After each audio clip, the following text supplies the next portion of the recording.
they finally got their new laptop, so they are able to do the edits, and we might have some unlisted videos online in a bit to to judge. Oh dear. Nice. Oh, did I? I guess I didn't save my notes from last time. Great. Ooh, Well, my notes are gonna go session 2 and then session 4. that's that's the best way. We don't count to three, just like a certain game company. Let's see if I recall correctly. After we took some loot from the room where we defeated the cultists, we continued moving on. I was sidestepping a trap. We came to a room that had scrolls with different markings of demon lords on them. We burned one of them, and they all went up in flames. Right? Ah, yeah, we probably chose the wrong one. I expected more to happen if we had chosen a different. Well, which one did we burn? Was it Mirth Whimsy. or Whimsy? That's what it was. It was Whimsy. We burned the Whimsy one. They all went up, and we continued. We came across more cultists. This time with a different type of cultist who used more magic. Upon taking them out, we rested, healed up, identified some items, and continued moving on until we came to this bottom area down some stairs, and finished the session with a fight against these creepy little cultist stalkers. I think that's it. Yeah, we saw, I think, in this room over here, I think we saw some sort of statue, and then up this, and then that was it. Hey, that is a really good recap. So, our session is going to continue while we're still deep beneath the earth. It's weird to think how large of a structure is beneath this tavern, but also it isn't that impossible to imagine these crypts that belong to old crusaders are scattered underground all around Canabris.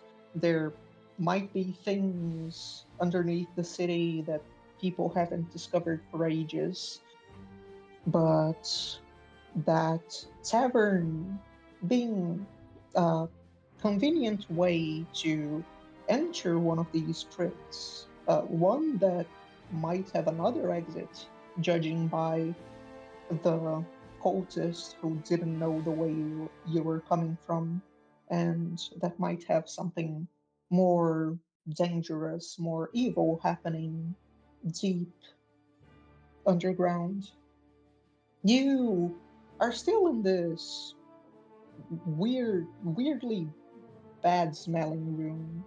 The the furniture that was here is all broken down and torn to pieces, used as these makeshift barricades that try to protect the room from any invaders coming from above. You see to the north more barrels and pieces of wood thrown to the side near a caved in wall that blocks the path north. And to the west, this crypt continues, this structure that goes to a very, very well kept pond. The metal is a little bit stained. You can see the greenish hues of time in the copper, but the shape is still there. You can't see any specific signs of cultist degradation, of being desecrated, of being broken, or anything scrawled on it. You can see the water is also pretty clear, pretty clean, and the ones who can see or who saw further back can see the corners of the room are completely broken. And while you look at the mermaid to the west, this beautiful creature with its body half human on the top half that goes down to what looks like probably an orca tail, holding a spear that looks like the horn of a narwhal. The scene is going to be yours.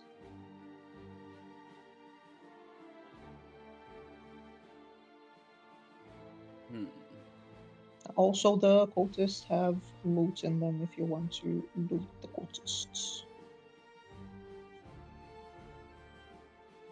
I'm just gonna go over. I'm not going in the room. I'm just gonna take a look inside. Can I get like a knowledge of some kind on what this mermaid statue has going on? Yes. Is there a specific one, or just roll whatevs? Considering what you found in this crypt until now, religion would be a really good guess. But society might also tell you something based on the people that were here instead of the creature itself. Let's start with religion.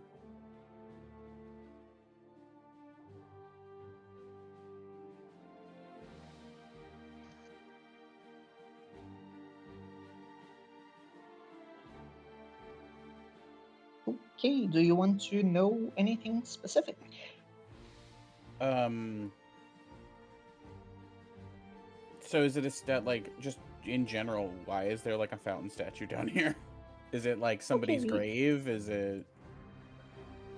You recognize the type of creature as the same thing of the deity you found on the floor above. It is Megathion, these creatures with animal, or the celestials with animal characteristics from Nirvana. So it's probably just the people who were buried here might have venerated Agathions in general. Okay. I will mention that to the group. But I ain't going in there because I want to walk in and find there's a cultist around the corner. While Trigard does that, I'd also for the party stash. Is that club one or two-handed? It is one-handed.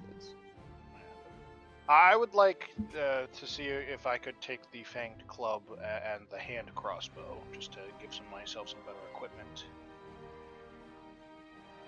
For all intents and purposes, we're also treating like the bulk of the common equipment at the top is in a corner on the floor above, so you can bring it out when you leave, right? Oh, okay. Yeah, but you can have gotten the club, yeah. I think the idea is this is stuff we've like earmarked to be returning back. Yeah. Gotcha. Okay, then can I say that I go up and grab at least the club real quick? Yeah, no problem.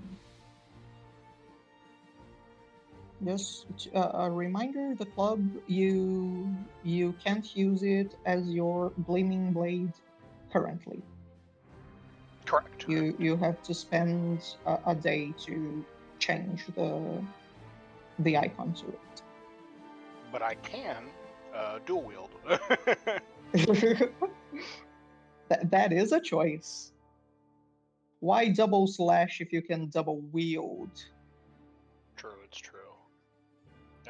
Okay.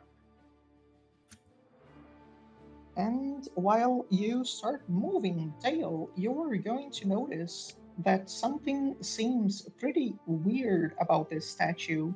You see that while the corners of the room seem very, very destroyed and well trodden. The center is or in the most part, pretty pristine. It doesn't seem to have any sort of degradation on it. And you see below this one tile that's a little bit raised up, there is some it looks like some springs beneath them.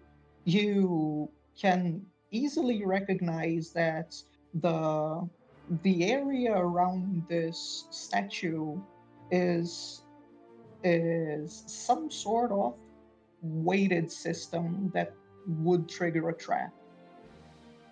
As Lottie steps forward, hold on there, Lottie, and I'll grab him by like the back of their armor and kind of pull him back a little bit. What? What is it? There's some sort of doohickeys under the floor in the area around this statue here. Oh. I don't know what they could be, but probably something dangerous. Oh, it is a trap? Well, I will leave that to someone else. Because that sort of thing, it is not my speciality. Yeah, actually. Why was everyone standing behind me now?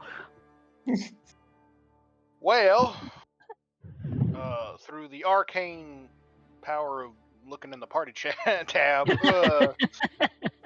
you're the guy with the best fingers for this sort of thing, Mr. Wop Wop.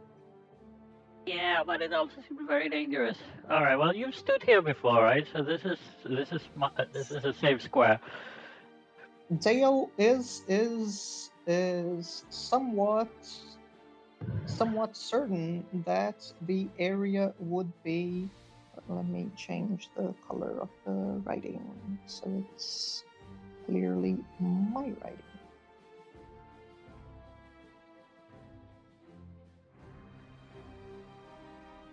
It would be something like this, probably.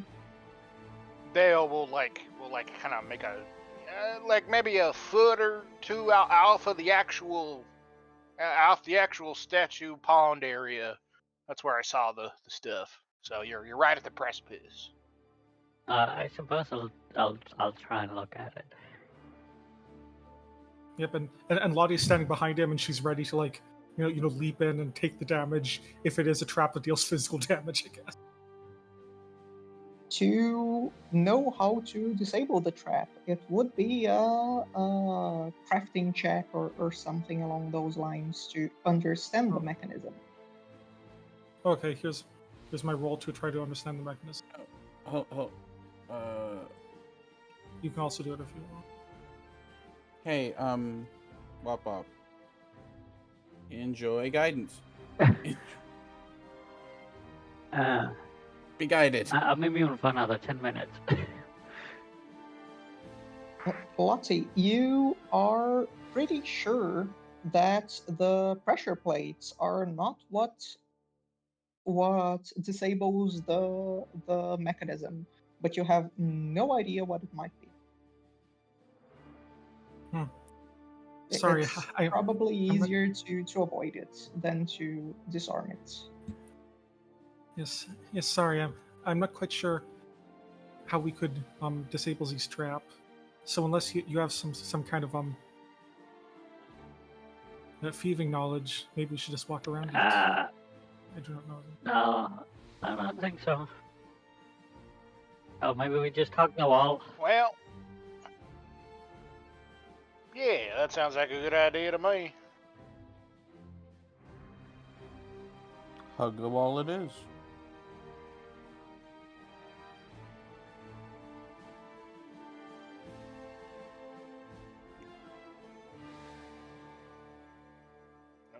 Why isn't there?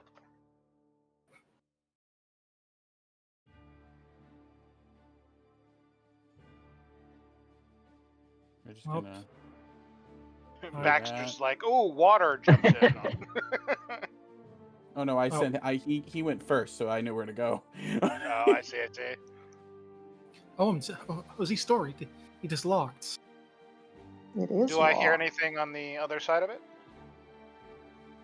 Let me check. I You also- indeed can pretty easily hear that there is the sound of two people chatting and eating. Oh, what do they smell like? Because I already made that roll. It probably, or it definitely smells almost rotten. It's that smell when food is still barely on the verge of being consumable. Oh. He'll step back and go up. "Psst. Hey, there's a right nasty smell coming from underneath that door, and there's some folks talking in there. I can't really make out what they're saying, but you said it was locked."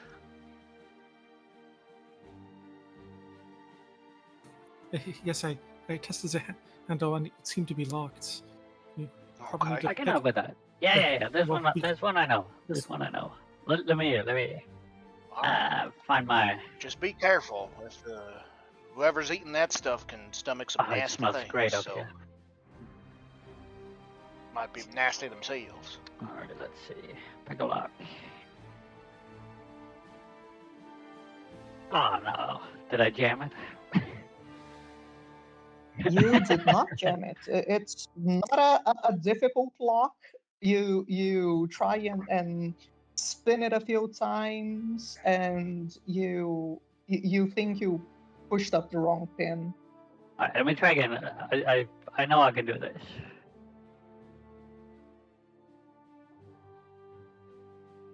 With you understanding what the wrong pin is, it is really easy to understand what the right pin is. So you very easily do this little, and the lock is raised. And now, Maybe I shouldn't stand here. let's, Then. Hang on. I think you're good to go. Like, let me be. Yep. Lottie, are you gonna want to be the one to knock and say hello and open up the door? I guess that would probably be for the best. just gonna Yes. hide back here. Here. All right. I'll have Yes, the and then- club and the blade on each hand.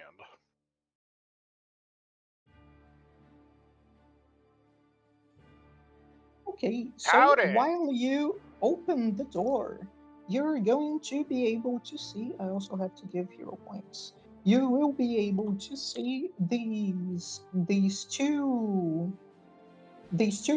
what you now know are definitely cultists in regular banter, eating with their bare hands these fish that smell way too rotten to be proper or properly cooked. And you can see the place around them is absolutely just messy all around. There is broken down rubble to the east. To the northwest, there is a makeshift kitchen that is barely usable. To the west, there is a bucket that is probably the best they have for a toilet. And to the east, there are these bedrolls on the floor and this large tub that probably is some sort of bath. You can also see the room continues to the north in this raised area that goes deeper, but you can't properly see the inside from from a distance. And there is this little really cute little chest to the side. And while the cultists are completely unarmed, they're startled by your presence and raise themselves from the chairs as one of them yells, "Invaders!" And we roll initiative. If they had time to stand up, does that mean I had time to grab my weapon again? It isn't from a prone position. The ones that are prone are still prone. Yeah. Okay.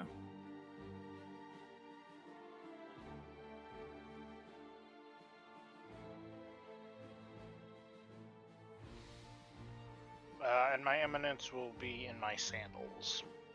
Okay.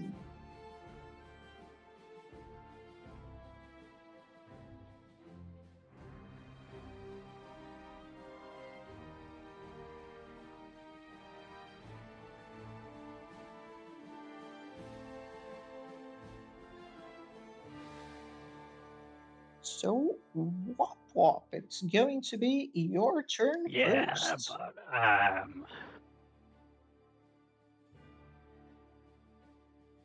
I can use my ability to make us all move quick, so if you want to like keep your turn and then have a reaction of moving, you don't have to delay. so like I can move away again afterwards. I have this. It's 10 feet. If you are here, you still get the free movement with a reaction. Yeah, your deed movement also. Or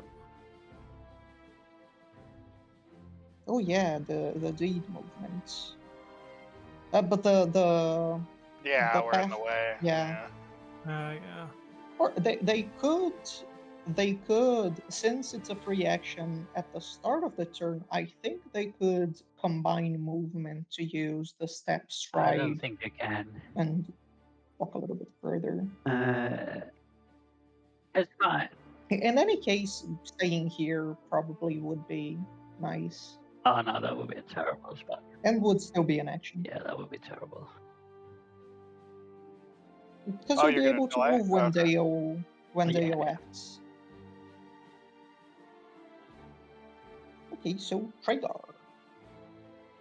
All right, It is so if you press Q a little bit to the left, you're going to be able to see inside of the room. We have shared vision now, right? So. Oh yeah, wait, I hit the wrong absolutely button. forgot that. I think I did something wrong. I hit Q, and now I'm Underground. Oh yes, the base key bindings. Don't step over there. Make Q. Yeah, I'm not stepping over there. That'll activate that thing. So I can see their tokens. Can I see them? You can see their tokens because of shared vision. If you click your Okay. token, you can see what just you see. No, it doesn't do that. Okay. Yeah, it shows us. Yeah. Yeah, because I can see. Because I know I can't see anything right now. Just look around the corner. You should be able to see the edge of someone. Yeah. How do I get rid of Well, this cube? if you use an action to Totally aligned. Sorry. it's basically the opposite of taking cover, but you can use an action to make sure you can target somebody in the room while taking cover. Okay. Like poking your head over to the side. I'll use an action to do that, and then I will. What do we got? We're all fine for now. I'm just gonna try to hit them with Divine Lance.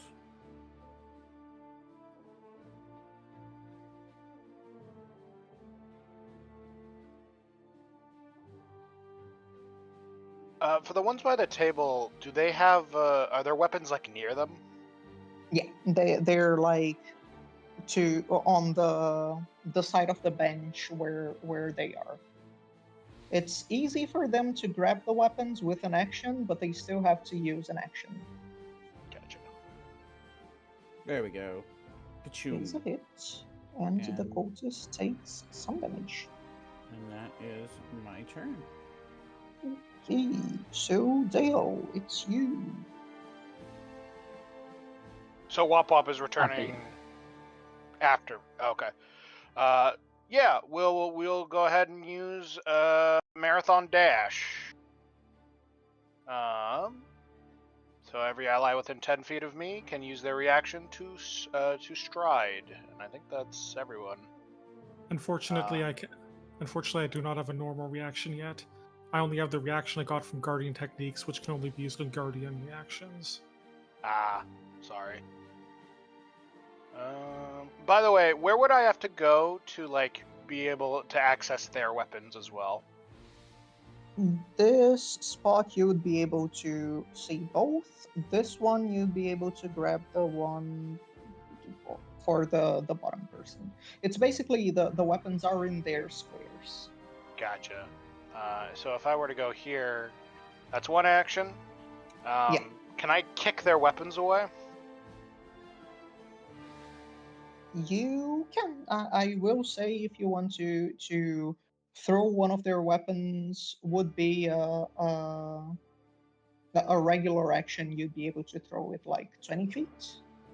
Sure, yeah. I will pick up. I'll use one action to pick up one of their weapons and toss it over into this bucket of water, Okay. or like as close as I can to it, and then I'll use my second action to do the same thing. If you're throwing Okay. rather than kicking, does that mean that you had to drop the Oh, fang club? yes, I will have dropped the flang club in my square. Ah, before shit, I you could have told me before I stepped Okay. on it. left. Wop So, Wop yeah, stubs his toe. Dale just using his powerful spirit shoes, just kind of flash speedsters over and goes, "Hey, how's it going?" He picks up their two glaives. You won't be needing these, right? And he tosses them over at the barrel. The top cultist looks at you, tries to reach for their weapon first, and while you throw it away, they go, "Fuck." And then yes, everyone can stride as a reaction, except for Lottie. Unfortunately, does not have the reaction yet. And Wop Wop delayed, so they also don't have their What you reaction. do? Oh, I thought he came back, which is why he gets it. But they come back after. Oh, well, then I'm not striding. Oh. Yeah. Yeah. Well, that's why I said in the beginning you don't have to delay.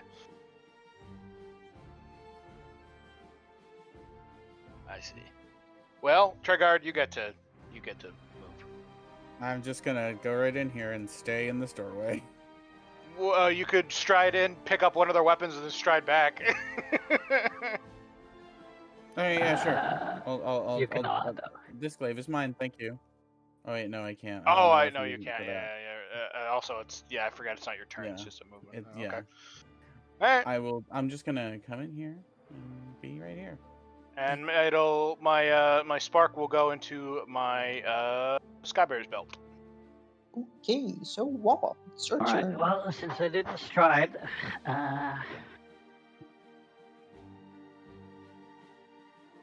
25 feet. Oh, well, I guess I'll just move normally then. So, one action.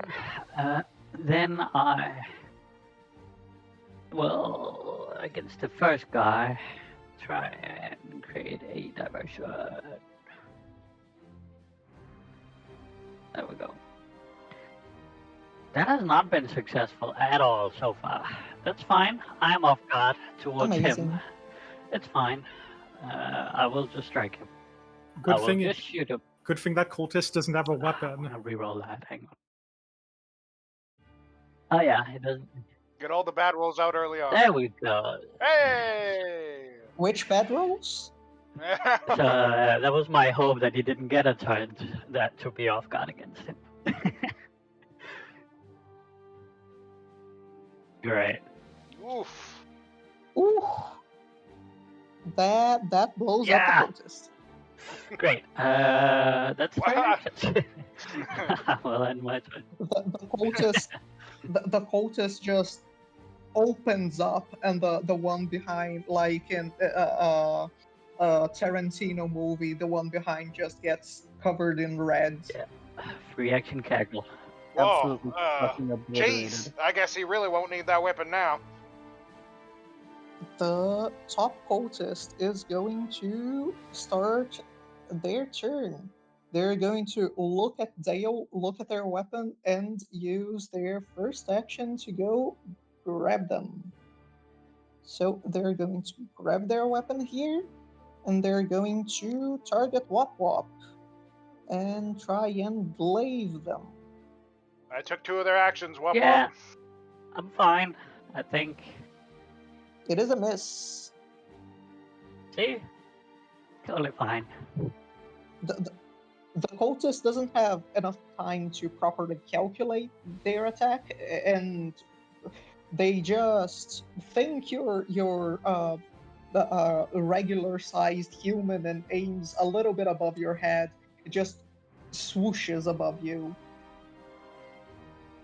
Now, And it I is do have to say this to be fair. It is called a big boom gun. Are these two cultists awake?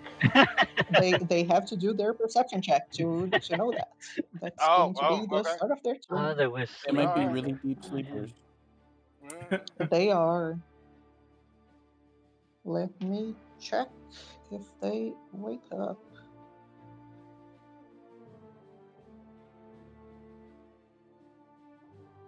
This one does wake up. It's they are really startled. They look around and try and figure out what is happening. They reach for their weapon. They get off from the floor and start moving inside. They're going to be here. And for some reason it's doing calculations with weird. Okay, so that is going to be their turn. It is going to be the other one. The other one is just up there sitting on their bedroll with their weapon placed on the wall. They look to you. They see the first cultist getting blown apart. They look at their weapon and just kick their weapon and continue sitting down. They just leave initiative. Huh. Lottie, it's your turn. Okay, well, Lottie pulls out a wrench, walks here, raises her shield.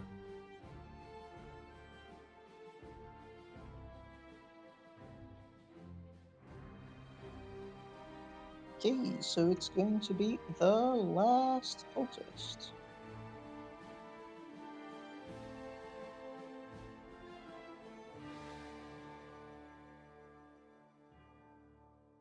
I'm failing to drop the cultist's weapon. So the last cultists, let's see if they're awake. They are in fact awake. So they're going to grab their weapon, get up, and start to move. They're going to come over here, and then over here, and position themselves. Treyguard, it's your turn. Let me see here. All right, I am going to. You know what? I'm pretty sure I can see that one. That's that one right there. So I'm gonna have my familiar come in here.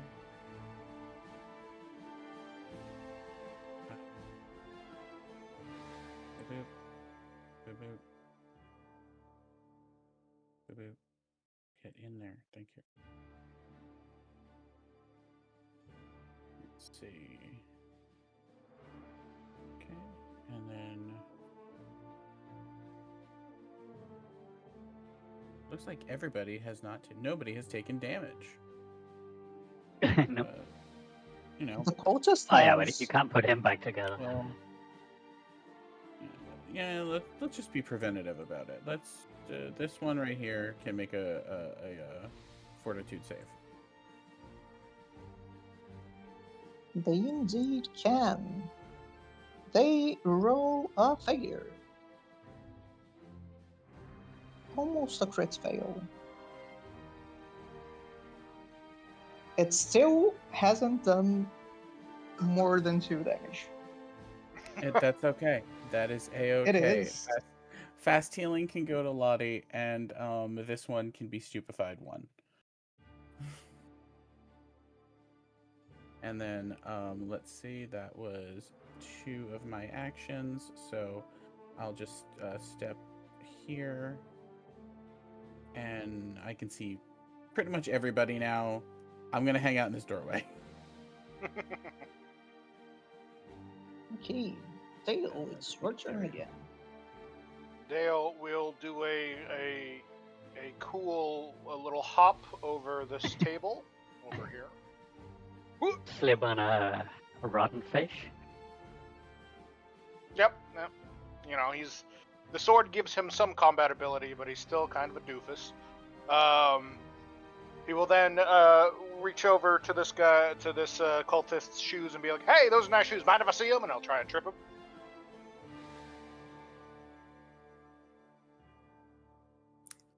I feel like this session Dale was on his physical comedy arc.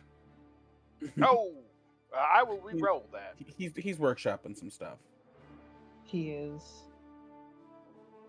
Much better. You are really interested in the shoes, and while you take their legs and bring them up, you see that they're probably second hand, maybe third hand.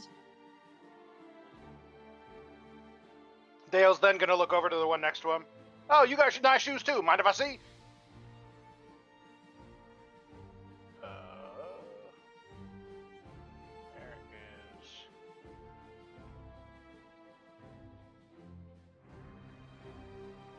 Oh, I have a question. Go ahead. I have the I have a oh wait, hold on. Assurance just would it be 18? It would just be 14? Yes. I think 13, actually, because it's it's just proficiency. It's not. Yeah. Gotcha. Okay. It's good for mooks, but still, since you're level 1, there can't be much of a mook. Right.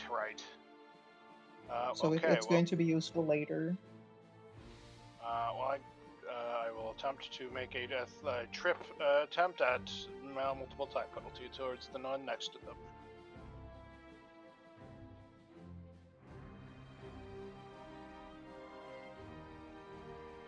Come on. And you do have a success. The other cultist falls to the side while you distract them with your equip, and they don't see your feet coming and taking theirs from under them. They're all just lying down now. Very nice. That is my turn. They're still a little bit. The one on the right is still a little bit dizzy from waking up. Yeah, everyone is just lying down, so that makes it easier for me, I suppose. I'm trying to set you up for some tasty crits. Yeah, so I think I'll just reload normally and shoot.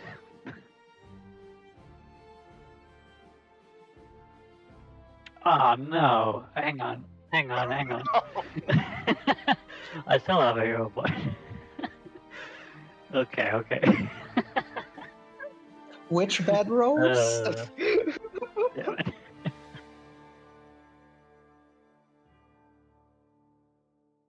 Wait, you had 2 hero points? Well, we start with 2 hero points. Yes, we started with 2 because we are in a more combat heavy session. Right. Nice. Oh, that is going to delete the cultist because Traegar did 1 damage to them. Nice. Perfect. Well, I will reload. Excellent. The 1 damage actually made all the difference.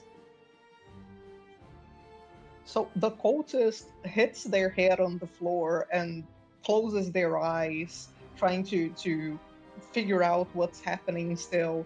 They get up again and look at Dale with a very distraught face, and without much care, they're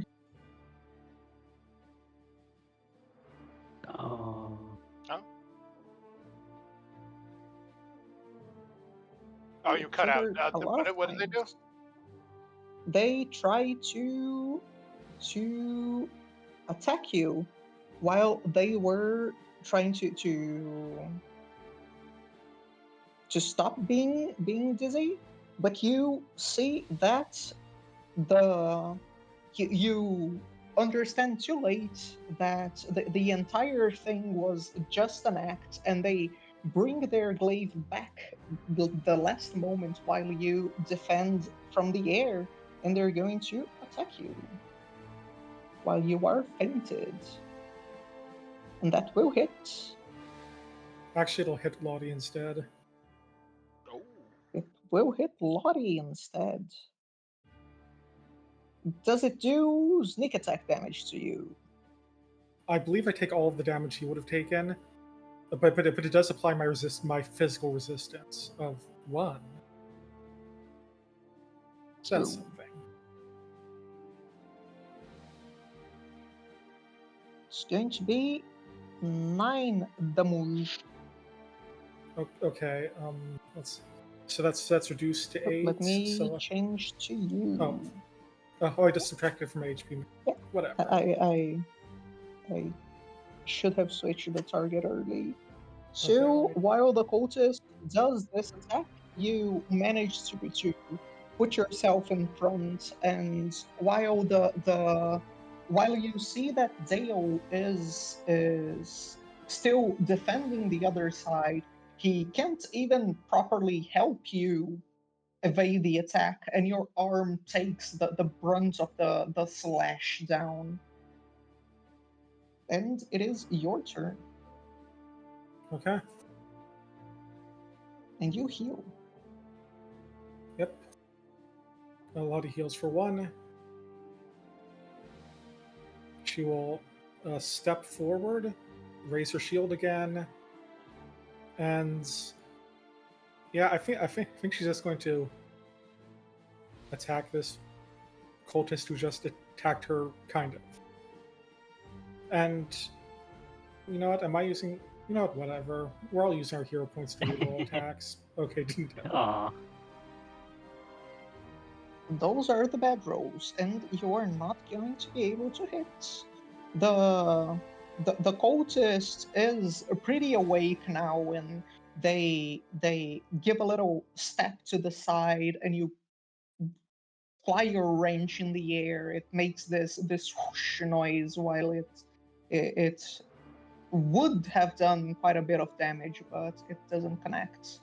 And the other cultist is going to see an opportunity. They're going to go here, and they're going to attack Dale, or Lottie, probably Lottie.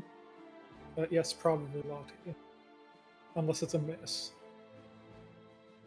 It's almost a crit. Well, Where is their bard?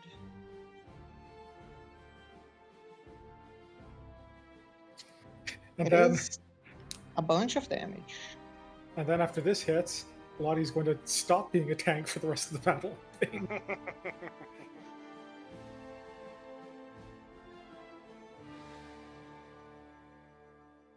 And while you see these cultists have gotten really good at going through Dale's defenses, you're going to take this second slash, and the cultist is going to try one last time to attack Dale.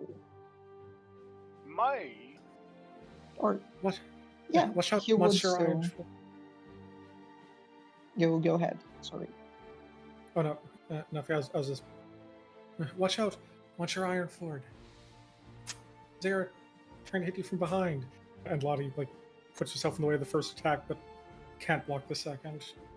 The second one Dale can properly dodge with your warning.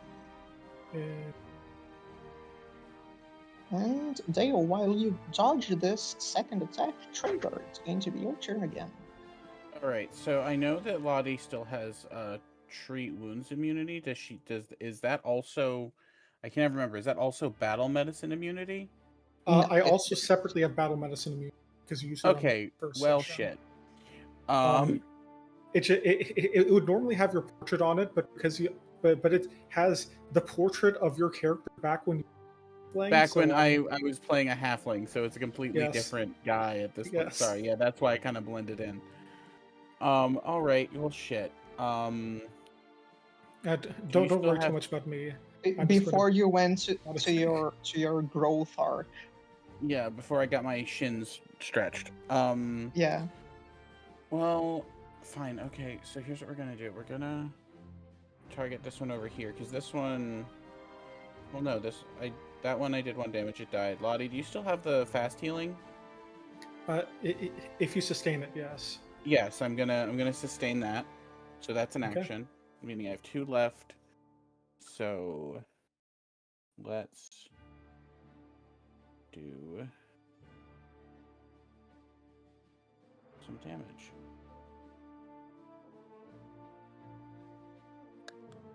Let's just try Divine Lance. Let's try that.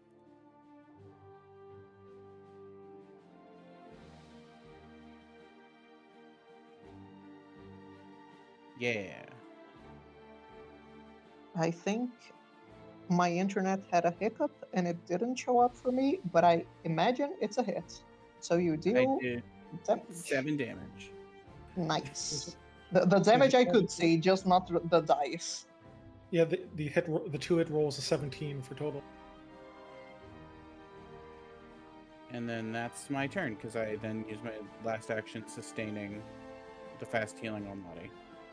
And that does give somebody stupefied, or only if you cast it again. If I, it is when I cast or sustain, so I'm giving the one that I just hit stupefied 1. Okay.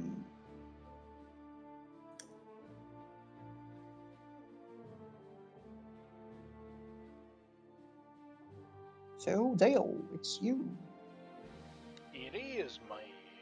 I don't like being surrounded. Time for me to do some damage, I suppose. Oh wait.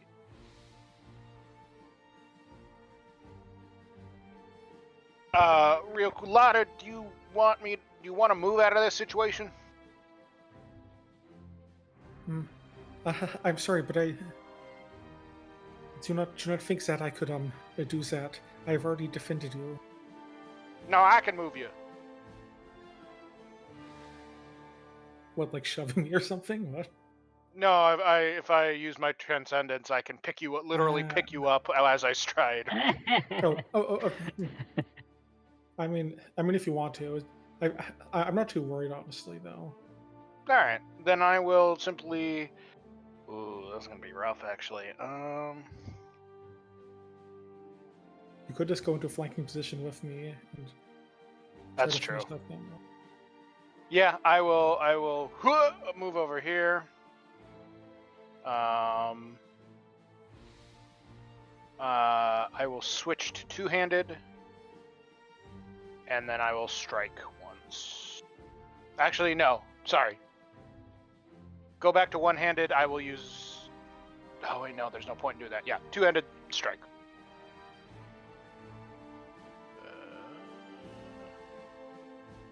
Yeah. Oh. I still hit. Yeah. And I will cut them down. My internet had a hiccup, and I still don't see the roll. Amazing. I'm F5ing so the rolls appear again. It was a 9 for total 16, and then a natural 1 on damage. Yep. Amazing. 5 damage. It's loading for me again. You're all good. The cultist doesn't die, so wop wop. Alright, well, I'm gonna take the one that's up there and I'm gonna try and create a diversion. Do a trick. Oh yeah, I succeeded. Well, it was bound to happen eventually, right? Nice. So then I will shoot him. He should be off guard to me. Well, I should be hidden from him, which means he is off guard to me. I think it should work automatically. All right, I'll try then. If it doesn't, we'll find out. I rolled. Oh well. It did. All right. Well, I hit on a 5, so that's nice. Oof! For a whopping 4 damage.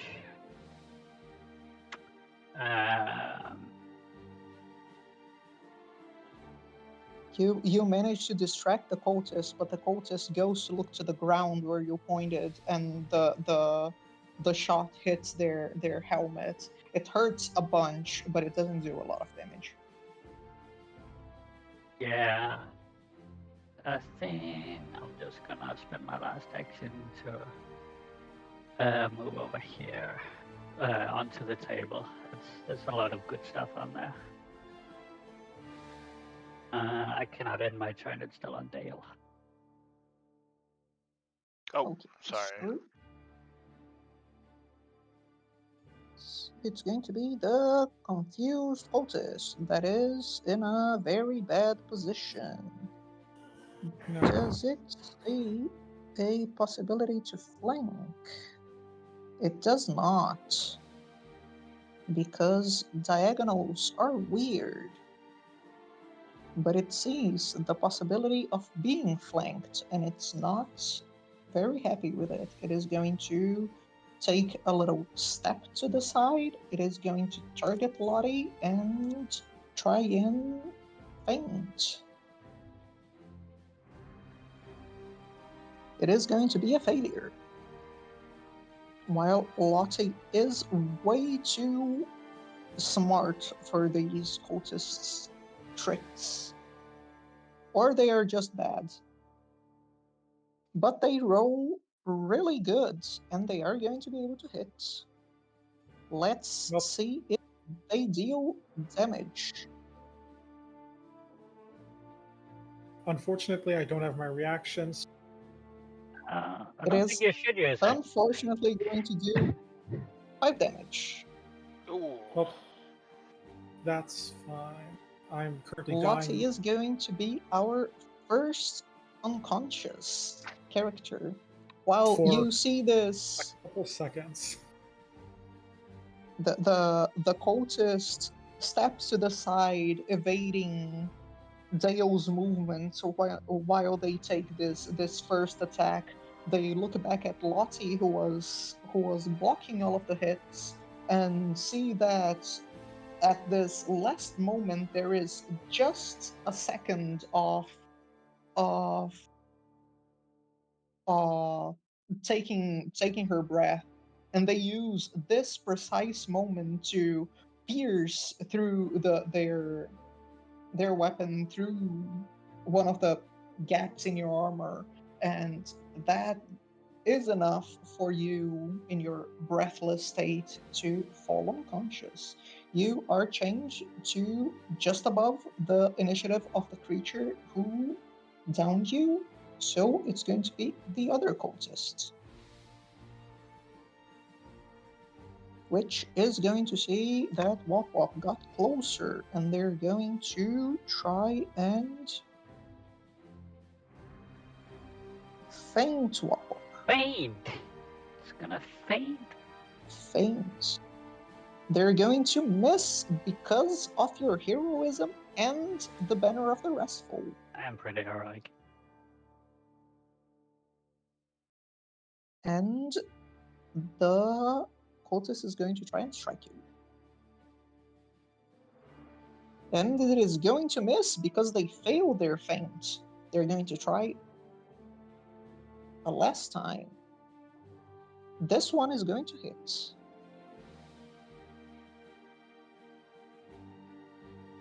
For a total of 4 damage, because they don't do a lot of damage without the sneak attack.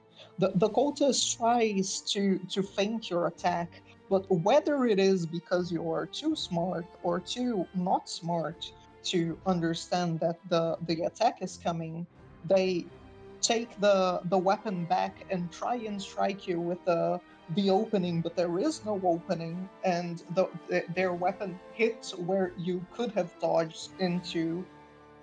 The cultist clicks their tongue and tries again with a more immediate slash to where you are, and it manages to score a hit in your chest. So with the cultist hitting, Trader, it's your turn. Right.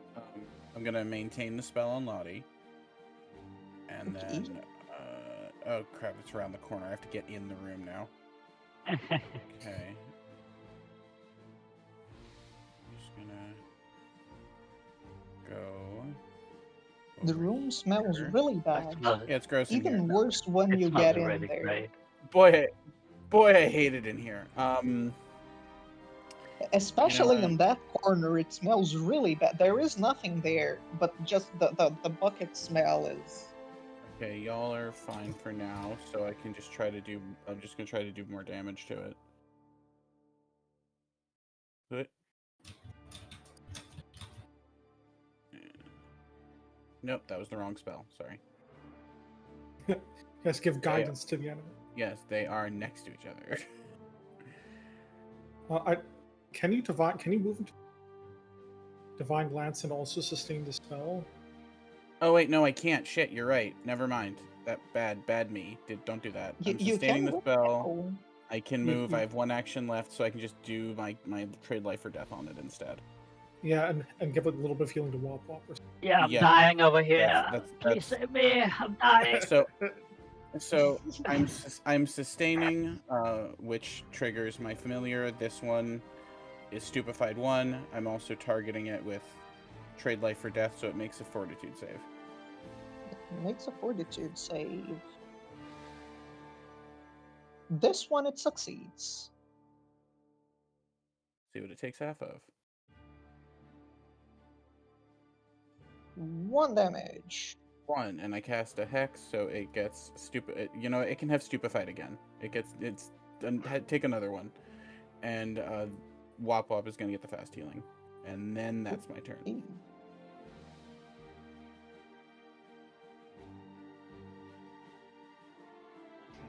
I am going to fix the fast healing while Dale does their turn. Alright. Kind of in a tricky pickle here. I will swing one-handed, trying to finish off this cultist.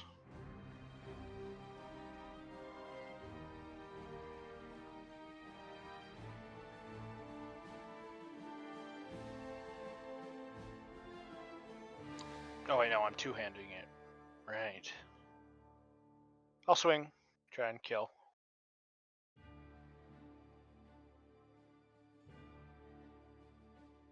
That hits. God dang it, my damage rolls, please. 6. 6 damage is going to almost kill the cultist. They are hanging on by man. 2 threads, not 1 thread, 2 threads. I will try another strike. Come on. No. Do we not have like 3 hero the points or patented? something? I already used. Oh, I do. I'll re-roll that one, I suppose. Hey, Hey! that should do it. Let's see if you do 2 That should damage. do it. I think I don't think I can't not. Yeah. Now you roll a 9. Yeah. I would have to roll a -2. So, frustrated alright. with the last attack, you are able to kill the cultist. Last action, I will switch. And Dale, I will... while you slash this cultist, you see that the cultist above gives a slight chuckle. Something tells me that one's gonna be a little harder to. I'm glad we can probably trade words with that one. I will shift my eminence into into Gleaming Blade, Okay. ending my turn. Wop, it's you. Yeah. While you are healed for 1/4 of your lost health. Yeah. I am gonna repeat the trick of trying to trick this guy, even though he does get a +4 to his save. He does. Yeah, so that's not gonna work. It is a crit fail. You are off guard No, to that's them. it's not just a feint.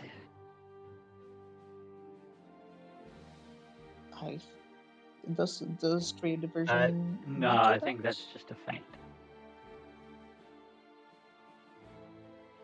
Yeah, it doesn't have any critical failure. Oh yeah, effect. it does not. So I was wrong in the beginning when I said that, but yeah. Well, I will shoot them then, just straight up blank, whatever it's called. Point blank. There we Point go. It's almost a crit. It would have No. been a crit if I know. it was So a annoying. forward. Ah, shit. So annoying. Where's the I'm ball? rolling. Well, it wouldn't stack with heroism. For another incredible But 4 I know, damage. right? It's impressive. So we're just gonna have a standoff here. I will reload. I think that was 3 actions. The cultist is annoyed that you are dealing the same damage to them as they are to you. And Lottie, Well, you it should be heal. happy because it Yep, could have been so much worse. Yep, Lottie regenerates a little bit. She is now not dying and instead wounded 1. So she'll spend 1 action to stand up. I guess 1 action to pick her shield off the floor. Shields don't drop anymore shields when don't you drop. You still are. need to spend an Yeah, action just the to heavy adjust range. the grip on it if you want the benefit. How's that I how it works? believe So, that's... okay, well, I will spend 1 action to adjust the grip on it. And then, just in case this cultist gets any funny ideas, I'll then raise my shield.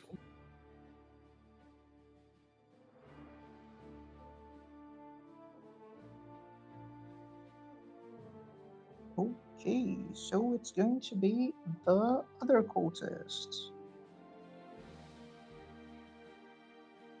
It is going to see Lottie has gotten up, but isn't being any sort of a threat. So it's going to continue attacking Wop Wop. That is being a threat. Yeah, I guess technically speaking, the quote-unquote optimal move would be to taunt them and just run the fuck away, but... Because as far as I can tell, it says can't do that, but...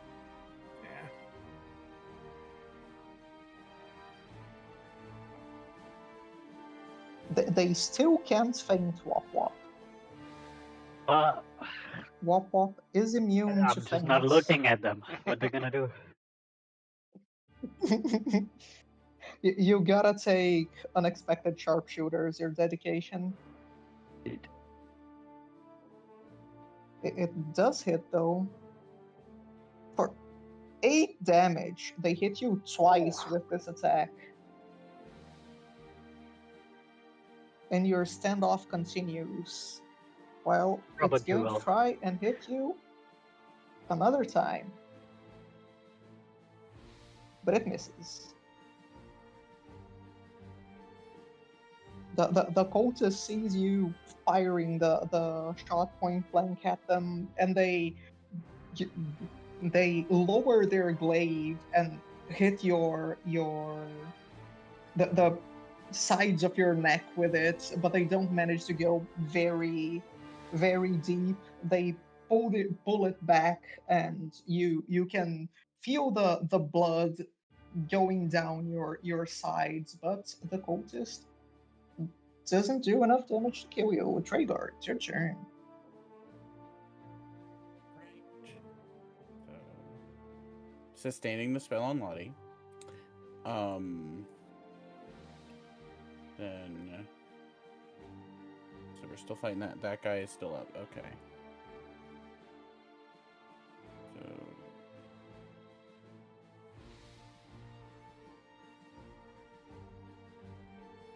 Oh, and sustain the spell on Wop Wop. And then... Fuck it. Let's just do it again. They can make their save. It's a success. Nice.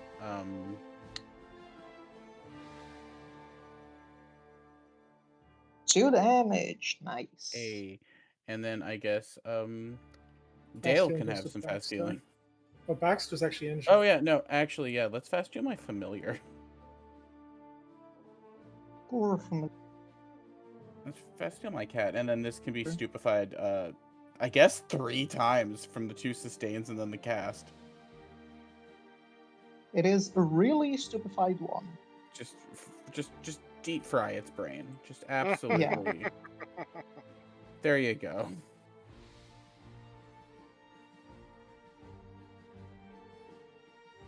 Tail, it is your turn. Alright. Let's move over, and I'm tired of this guy. We're just gonna do a Flowing Spirit Strike. 2 actions. Two-handed the blade, gleaming blade up. This is going to hopefully hurt. First one.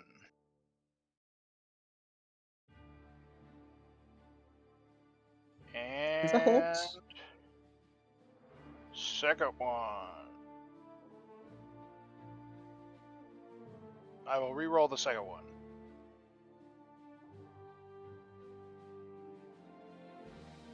Yes. That is also a hit. Wham and bam.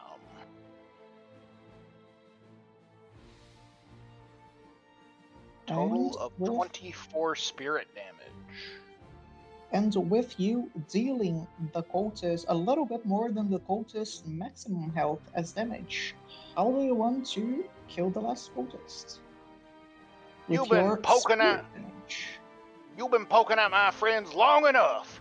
Steps forward, and with a double quick stroke that you guys are pretty used to seeing by now, he does the very classic slice, sheath the blade, and in an instant after the blade's sheathed, the person's like tapping, like, what happened? And then they fall over dead. And without any visible wounds, the cultist just falls to the side. And while you do that, you are also the one that is going to start to notice more this room. The cultist is going to fall. You're going to notice more of this room. You see the 3 alcoves to the east and the chest. It's closed, but there isn't any lock to it. I'm going to reveal the loot so you have vision of it. But you also see something very interesting to the east. You're going to be able to see very slightly these pinkish or purplish or bluish. They change color every now and then. Little sparks flying through the air on the central alcove. You're going to see there are these multicolored sparks.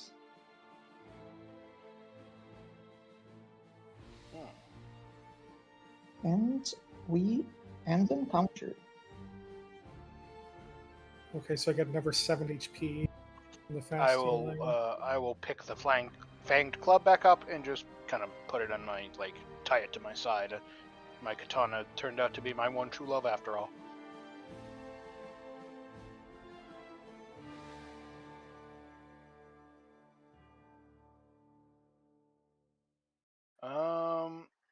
Well, before we do anything, I'd like to talk to this cultist who is apparently non-hostile. I mean, Would anyone like you to go said with me? before we do anything, but Yeah. Bob is pretty busy looking for some of the scraps here on the table.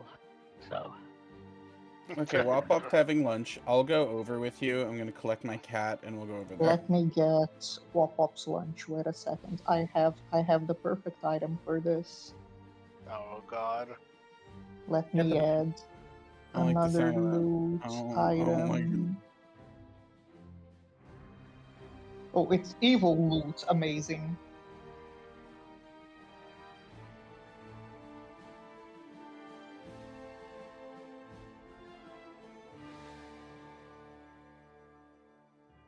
Yep, and Lottie is sitting at the table just catching her breath after that.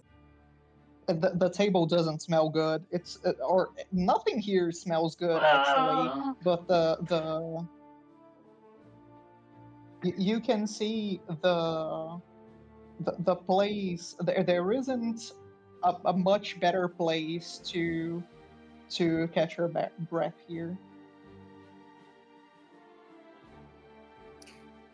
Yeah, she sits down at the table to catch her breath, thinks better of it, and then it ends up just sitting on the crate because it's a little bit further from the table.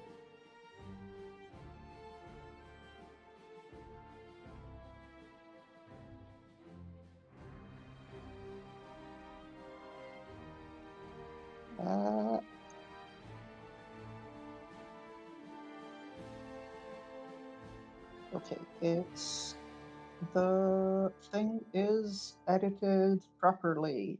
I'm going to add the loot thing here. Wop wop. Here's your prize for being a goblin.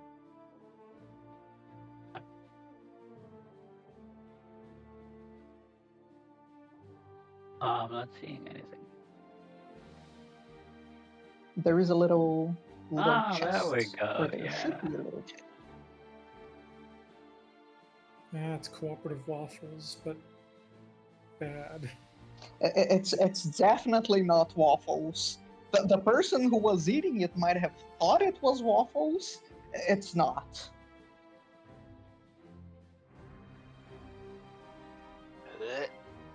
Yeah, that as Dale walks by, Wop Wop putting fistfuls of rotten waffle in his face, Dale goes,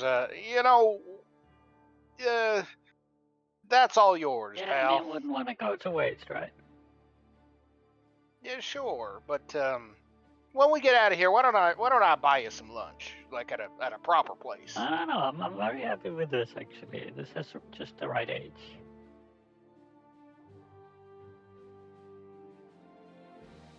Fair enough.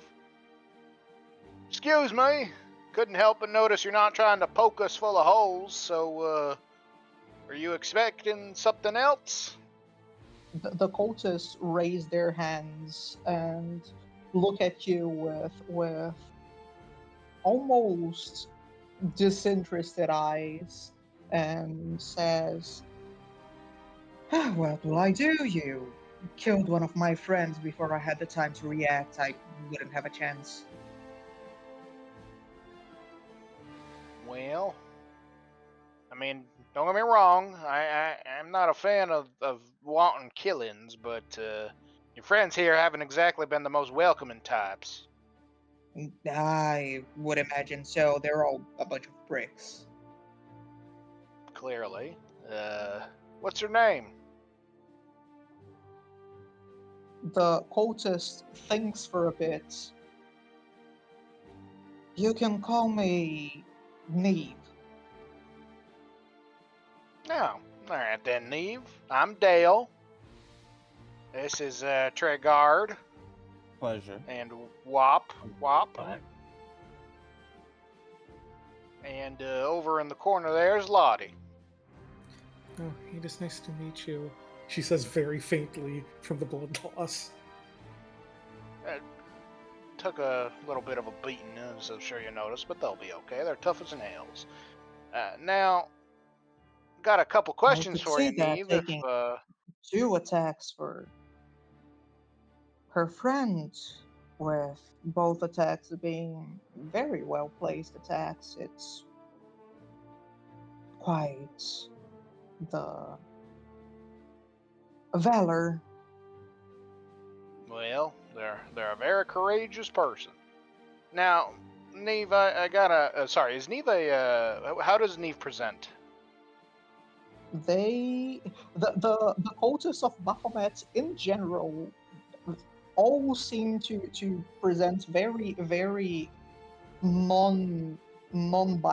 They don't have any strong characteristics. The armor tries to hide as many features from the person as possible, so they kind of could be anybody.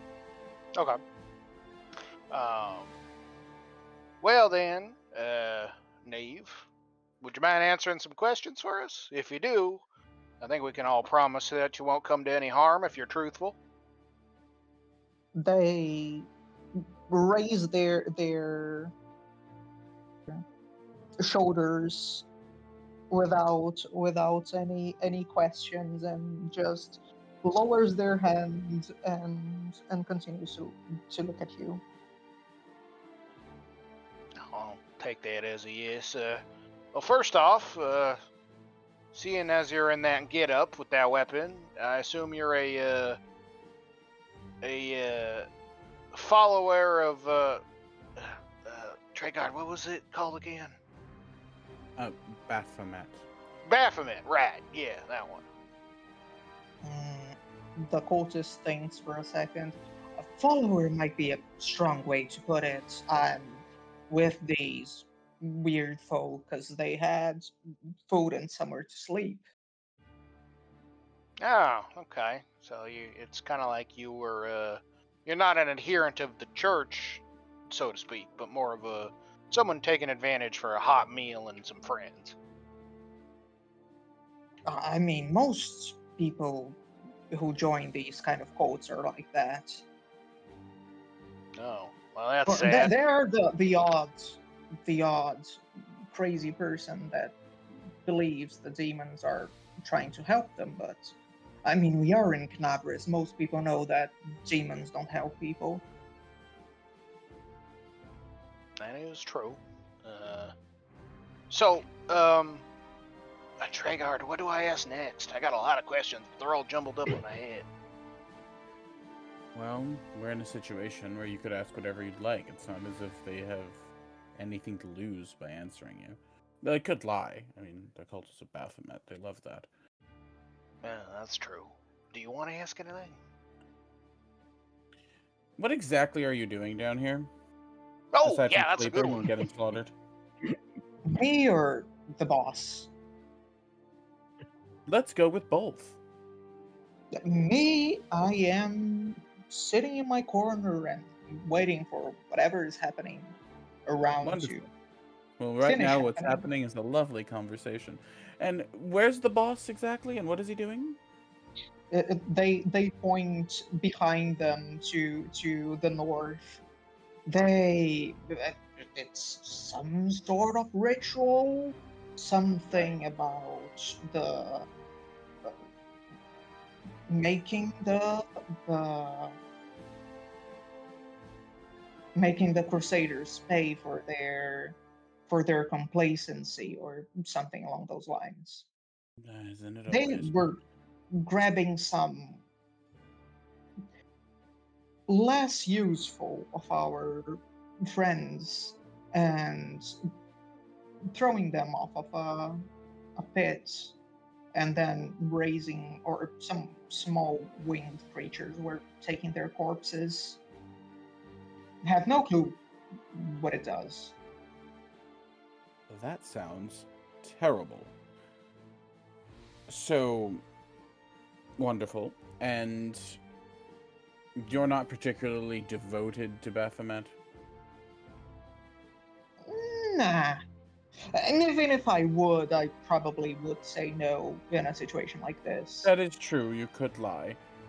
And at this point, it's either say no or we kill you. Have you not considered perhaps the Saronite Church? They're generally more gentle. They are. They don't involve They worshiping a also bull and have. hiding underground.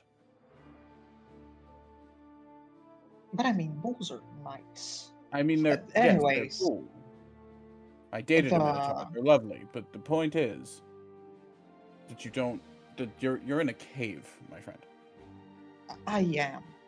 But I also was in a much worse place before. I'm not from here. The situation was kind of hard. We had to travel north. It's a long story. I'm getting that. So The point is, the church where I come from is very evil and not very interested in people. And between Asmodeus and Baphomet, I thought those were cooler. I see. Anyway. So, does anyone else have any questions? What's with the shiny lights over there? The what? You said that there was like over. Where was it? Sorry, it was over here. There were like weird motes of light shining. Yes. You All of know, you can see that pretty clearly. you know, over in this bedchamber area, there's a bunch of shimmering, shining lights. You guys can see it, right? Yes, I can see that. The cultist does that confused face and goes, I don't know, somebody must have dropped a emerald crystal or something. Yeah. Okay. Where do we go to keep moving forward and to get to your boss? You just climb that little ledge and go over the hump. And Right, let's see. One last thing. How There did is a you all little get down here? bone curtain. There's an entrance on the other side. Ah, wonderful. It leads back to the city. It's a trapdoor on the far side of the wall. Huh. Oh, sorry. Actually, I know Tregard said one last question, but I actually also have one last question. I got two more questions. How many more of you are there? We took care of quite a few of you on the upper levels and those little guys. You guys are the most recent ones we came to, so, you know, how much more?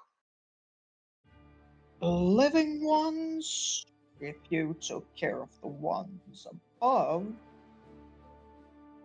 around the caves, there are probably not any more. There is the boss and the things he keeps around, little wing things. Okay, and now here's my for real last question. If would you be willing to be tied up and wait in a cell upstairs? We got another unconscious one up there too. But would you be willing to surrender, I suppose? I have surrendered, but if you wouldn't mind leaving me just sitting right here, you can do your thing, fight the boss. I won't get in the way or anything along those lines. Just sit here, I'd like read to a book. I'd like to sense motive, see if they're at least being truthful about promising to just stay. You can roll your perception check.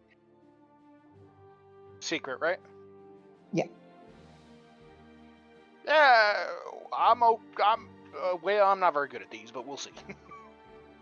You have very, very regularly been the best at rolling perception check until this point. From all checks I have rolled. Just so you know, you're terrible at it. You also were the only one doing search, so that might be a reason. You feel like the cultist probably doesn't know how to read. Oh, me neither. But they seem pretty content with sitting in their corner. Dale will one sec. Lottie, could you get over here? And he's gonna have everyone kind of get into like a team huddle like position. Yep, Lottie walks over, leaving a little trail of blood. Do you want me to cover my ears or? Yeah, actually, that'd be mighty kind of you. The cultist puts their hands over their ears. I would Okay, heal guys. Lottie, except I can't because she's immune to all of my healing right now. Actually, can I just... No. Can I just have been maintaining the spells I've had going this whole time? You can't sustain spells for more than a minute. Yeah. Okay. Well, And then. I think of this conversation, it's been more than a minute. We've already kind of done it. Now the question is, like the cheesy thing to do would be just cast Trade Death for life on Lottie to deal like 2 Ah, damage, and then heal her for 10. But that's That's probably not that's intentional. cheesy. That's not Yeah. That's not how that you're supposed to use the ability. Yeah. But so Dale gets everyone into a huddle. He's like, all right, guys. If Neve up there is being truthful, and I think they are, would it really be so bad to just pretend that we never saw him and keep going? uh, I do not see I the mean, he problem didn't with that. even fight us and then put down his weapon. He literally didn't join the fight, even when they were doing great. So, better than nothing, I suppose. So, I think that's a reasonable.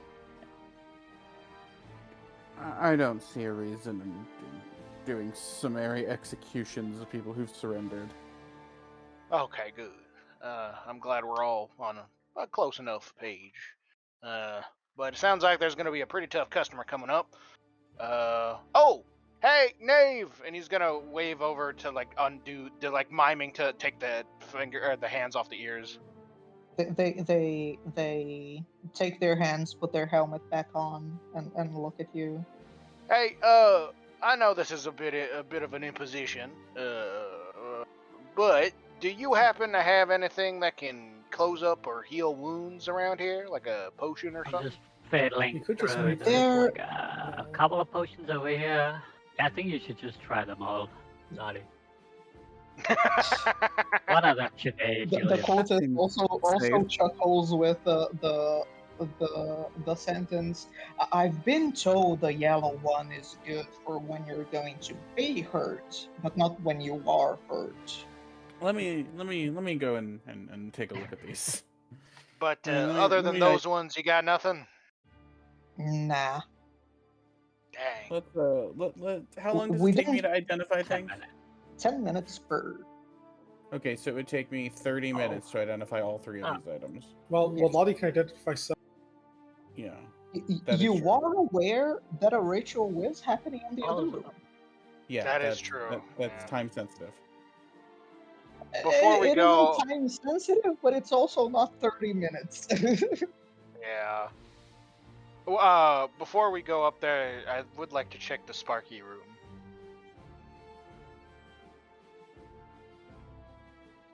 So you can check the Sparky room.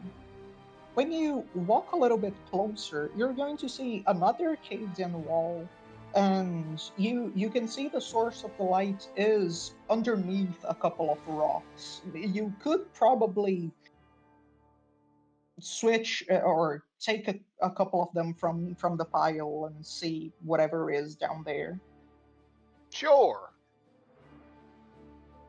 So while It's a landmine. it is a landmine. While Yeah. you continue to dig, you're going to be able to see this very interesting figure.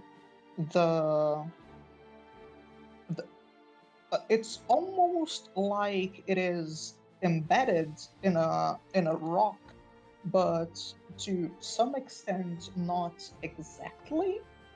It's this sword made entirely of light. I'm going to show its image. It is here. The chamber isn't correct, but the sword is. This. Oh. It is the sword made entirely of light with almost flames that burn around it and release these sparkly bits of it changes color every once in a while. It's blue, it's purple, Yeah, it's that's definitely cursed. Don't touch pink, it's that. orange, Guys. and you are able to see this thing. It is Guys might want to internet come take a hiccup look again. at this. Oh, Zebby's a very impressive sword. Yeah. I would have thought that if those cultists were attacking us, use that sword rather than one of those ordinary glaives. The last time I picked up a magic sword, I killed the demon and then started doing a bunch of weird flips and dips and stuff. Well, you've got Well- another hand, and this is another magic sword. Well, it sounds like you have a good track record. Yeah. Everyone's like, hey, yeah, you pick up the sword. Yeah. What am I going to do with it? There was this really fun session in a game I had, a Nordic game I had, that my character was looking. We all knew it was a cursed item, and my character was like, "You're never going to be a hero if you don't pick up the cursed thing. You have It's to true. defeat it."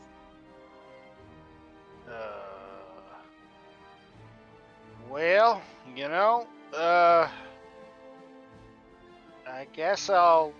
I guess two's better than one, and he very slowly picks it up, or tries to. Dual wield equally magical swords. Dual wield magical swords. So while you touch the sword, you all see this huge flash of light appear and just blind your eyes for a moment. And this moment is very long, and you see as you can't properly feel the world around you anymore. I'm going to change the music.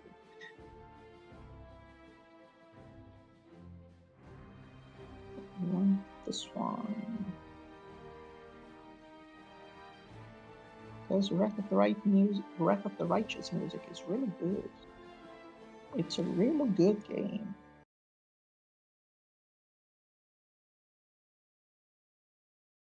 No.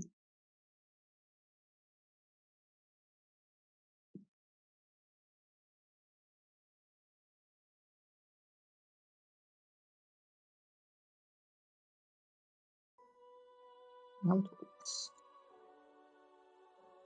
You see as the light blinds you for this moment, and when it dims, the cave around you seems very different. You don't see the wall caved in like it was before. You see it goes on a little bit deeper. You look around and you can't see each other. You can't properly see yourselves. It's a weird feeling. You feel like you're in some sort of haze. And before you understand what's happening, you start to hear a voice,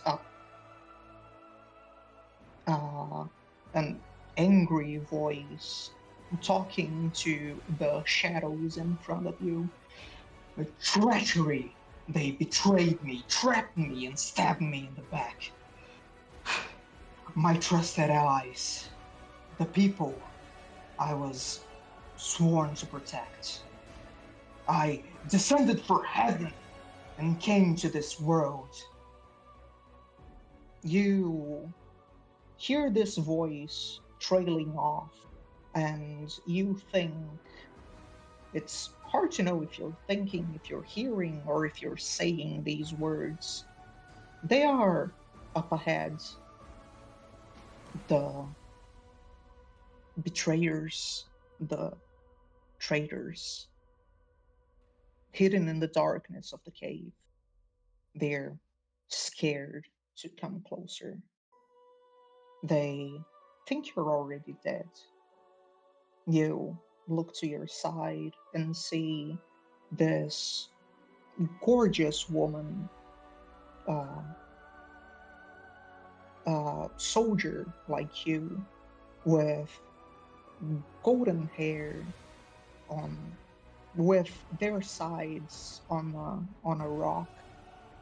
It clearly bleeds a lot. The armor is cracked, and there is a very large wound on her side.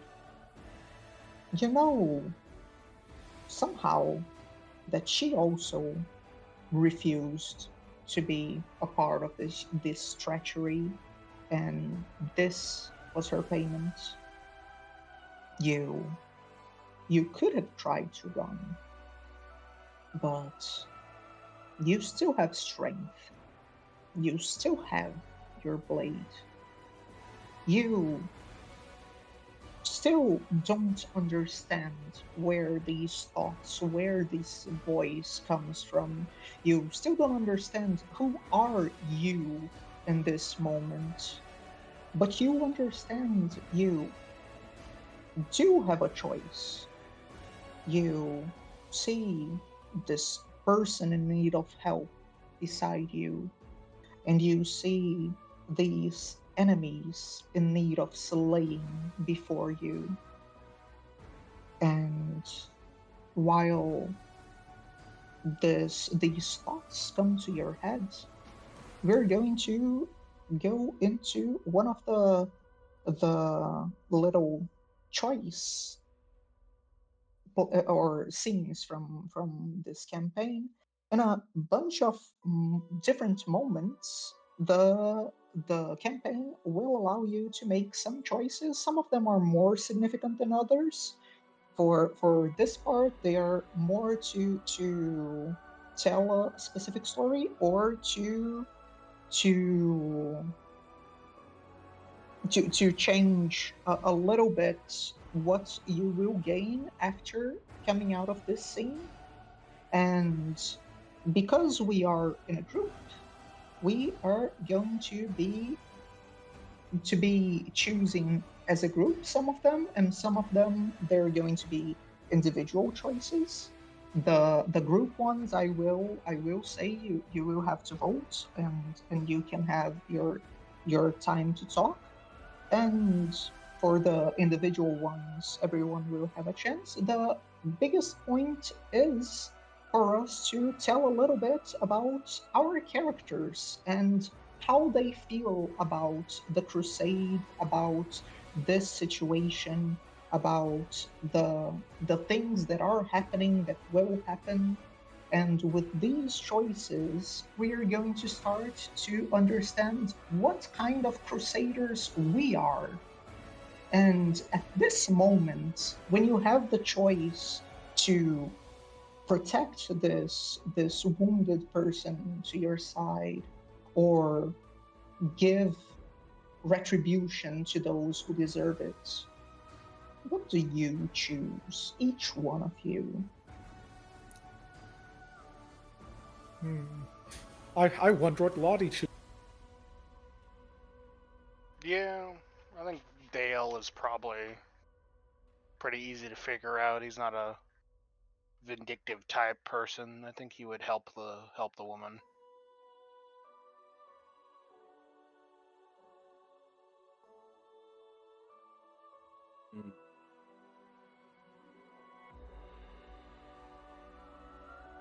What about you guys? I'm thinking. One was a hero, so for sure. So it's help the woman, and what was the other one again? Give Pursue the people retribution. Yeah, pursue the people who betrayed you. Well, tempting, but I'm gonna help the woman.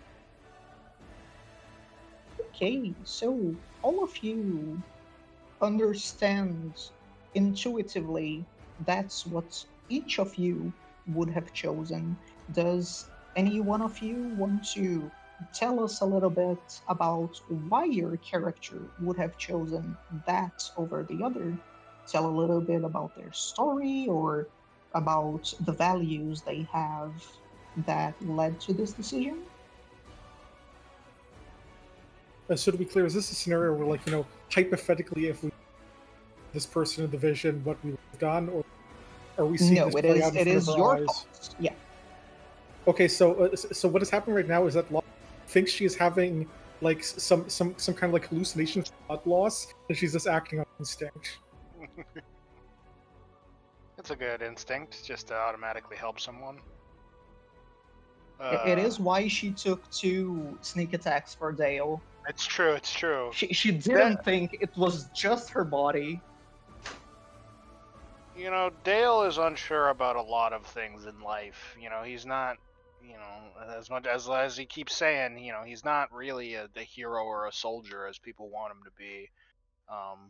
But when he picked up the sword the first time to slay the demon and help the soldiers, the only thing running through his head is that he needed to do something to help.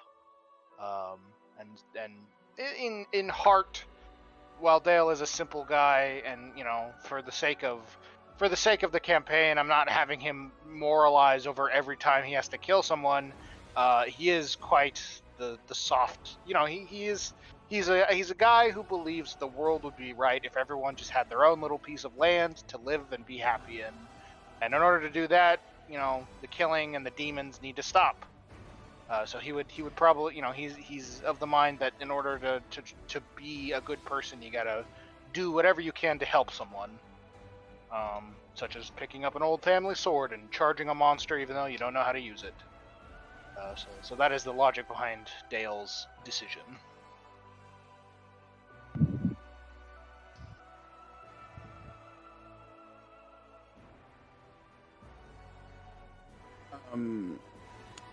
Traegar originally became a healer for, you know, the reasons anyone becomes a healer.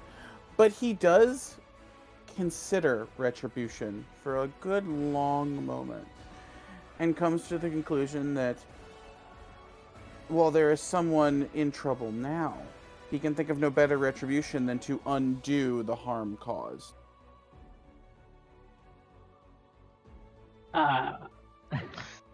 So Wop doesn't read.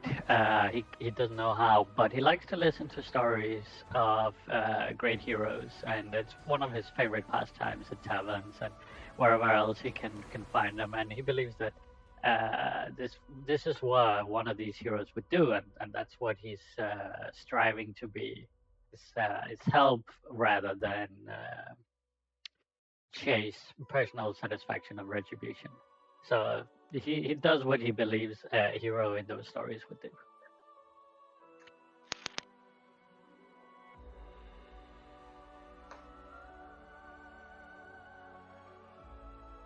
Wow. I think we're all gonna be good friends.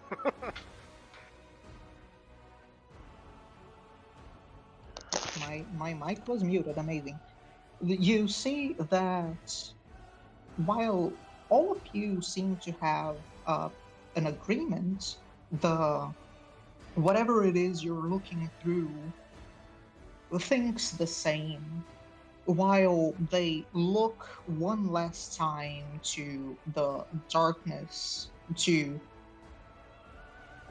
whatever is hidden inside of the darkness, they turn their eyes back to the wounded soldier to their side. One of your arms go forward and reach for the woman's side, and you see this spark of yellow divine magic illuminating this dark, eerie scene. The wounded girl opens a little bit more of her eyes and says, Lariel, you said that things were going to change soon. You said you and the other angels were going to lead us to stop the demons. Is that true? And you feel like whatever these thoughts are coming faster and faster and faster, like a dam being broken and the water pouring inside of your mind. You see these priestesses in a dark room looking through an open ceiling to the night sky. You see female paladin with braided yellow hair and a crown, praying with a golden sword. You see an angel clad in entire golden armor with 6 golden wings gazing into the distance. and his voice, while even while it goes through the metal, it is so powerful and easy to understand. Only if you're willing, and only if you're ready. There is no going back. The girl responds as if the angel in this memory was speaking to her. Then don't waste your strength healing me. This mission is a lot more than. And while she tries to speak more, you hear the ground shaking. You hear this sound as the entire cave starts moving. The dirt falls from the ceiling, a couple of rocks crack and fall down, and the darkness starts to move. You see something massive, way larger than whatever normal creature could be, starting to come from this darkness. And I'm going to show another image.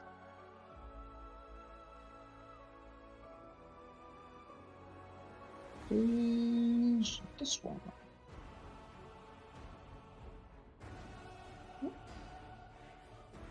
Internet, please.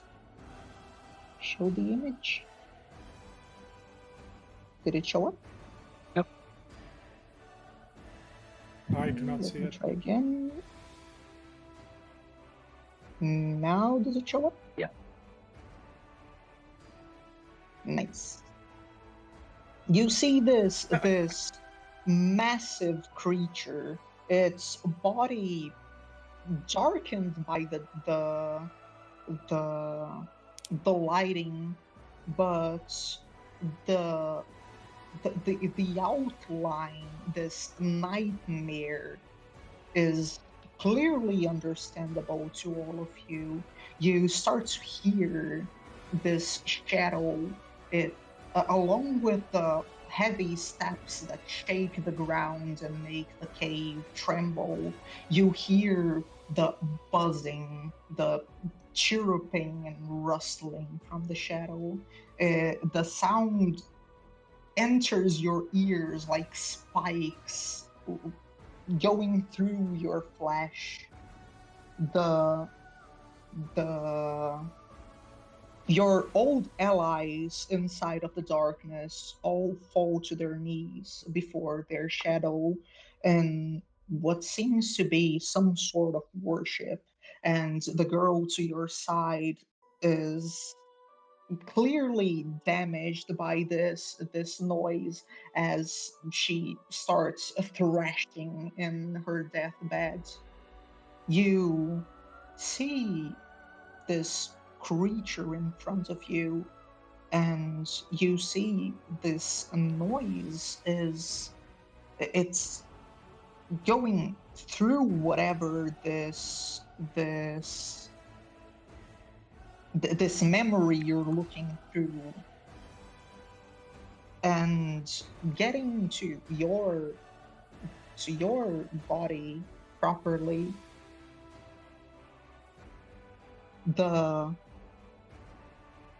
The creature gives another step forward, and you see them raising their scythe to the air.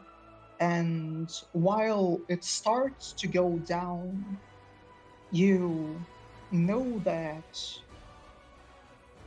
your mind might be strong enough to resist this creature's attack. The blow of the creature is clearly strong enough to go through the memory and into your body, but some of you might know enough about this sort of magic to understand how to prepare your mind to properly avoid being affected, and which one of you would try to just take the blow, and which ones of you would try to focus on the memory in a way to avoid dealing with that?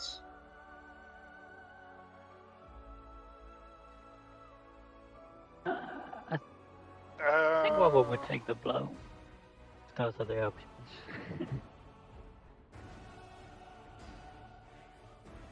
Yeah, I mean, he would. I think Dale would also try and intercept the blow. Yeah.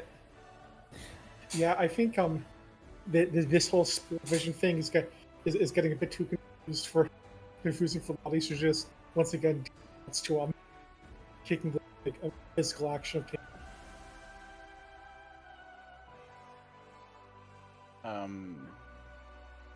Yeah, I'm not doing that because that'll probably kill me. So I will try to repair the blow after it's dealt, or try to intercept it with magic. But I'm not taking that. While you try and resist the attack, you feel this scythe going through your back, and even if it comes from this vision, it's powerful. You feel your body heavy, and you feel as if you're going down to the ground. You feel your hands start shaking. You feel as your body gets closer and closer to becoming cold, and you understand this angel whose eyes you see through is the same. You look up at the shadow, and it comes closer. It's not a real thing. It's only in this memory, but whatever pain you're feeling, whatever fear you're feeling, is a lot more than just a vision. And you can recognize a lot of this creature's appearance. While their wings aren't made of a swarm, while their scythe isn't the legendary artifact, while their colors are a little bit off, it's clearly similar to one of the demon lords you learned about in your time with the Crusades. And faster than you can think of its name, the creature grabs you and pulls you up by your throat. You hear their voice shifting from a whisper to a shout. The foolish angel struggling on the rocks, like a fly with its fangs turned off. Where is your goddess, angel? Where is her self-assured herald? How is it that you're dying here, so far from the light of your heaven? And you feel the vision finally starting to become weaker. The angel understands their fate. He recognizes the creature in front of him. He knows that this creature will win, but he can still do one last thing. The willpower of the angel makes their blade shine brighter than it did before and illuminates the entire room flickering with these sparks that look just like the ones you saw in the cave. And with one final slash, the creature flinches back with a loud howl, releasing the angel who falls to the floor. It's clear that the angel will fall with him, but with the last of his strength, he picks up the sword, and understanding that someday some crusader will come here, one day one crusader will be strong enough, will be willing to raise their sword and fight the demons and not bow just like he did. He plunges the sword into the rock, and you hear the last words of the angel in defiance against the creature before your mind starts to return. You kill me, monster. I am sure of it. Someday, another one will rise up and take my sword with them. And you will all see. And the vision finally starts to fade. You see the light that blinded your eyes now becoming these sparks of color that fill the cave. You don't hear what the angel says in the end. You don't see the angel falling, but your mind fills in the rest with what you would have said. And this angel's will is similar to yours. You feel your heart blazing, and you look at your wounds, not even a sign of them remain in your body. And you see that this sword, this glow, is now part of you. Not the blade itself, but the will of it, the memory of it, its warmth, its light, and you feel like everything is different. And in this moment, we level up to level 2, and we have a rest, and we are all with full hit points. Yeah. As you wake up, we are also going to have some new toys to play with. Dale, while you picked up the sword and you immediately understand what the sword does, all of you do. It's intuitive to all of you. You understand the sword isn't a sword per se, it is an energy that exists there. It is the blade of the angel Lariel, who fell in the First Crusade. You understand that one of you can attach it to either a weapon or a piece of armor. And while it has this glow only you can see, it has two specific abilities. I'm pinging it on the chat. And it can be embedded in armor or a weapon. If you use either of the abilities, you get the specific effects. The armor gains hit points equal to your level, and the weapon will ignore resistances but not immunities for 1 round. With 1 action, once every 10 minutes, you can make the sword glow, and that activates one of the abilities. Or you can use 2 actions, once per hour or once per day, depending on the spell you cast. It can cast Dazzling Flash or Chromatic Armor. It is our first legendary item of the campaign. You can choose who uses it. It is switchable between people, and it's not going to be the only one. So it's not the only cool thing you have for a long while. So there is not that much FOMO to be scared of.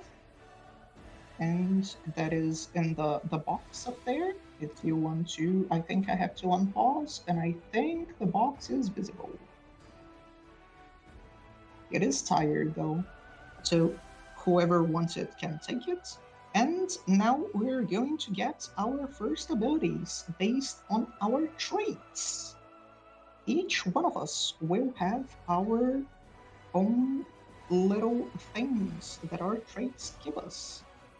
Dale, you are in the front, and tell me what your trait is. Touched by divinity, I believe. It is. And which divinity is it?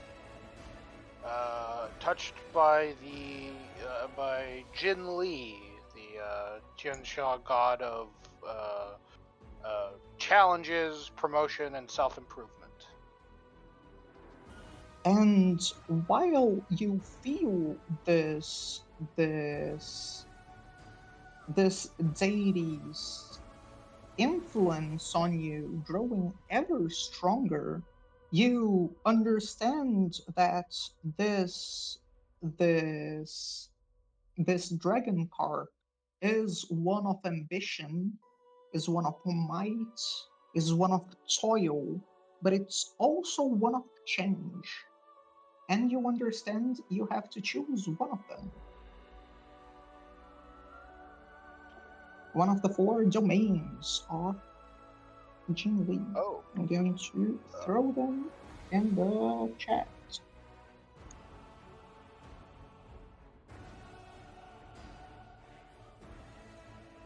It would probably be change. Let me get the thing. It is here. Let me check if it's covered.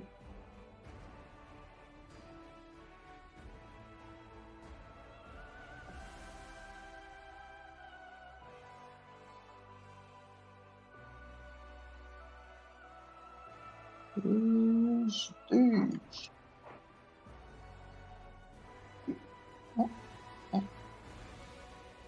It didn't save.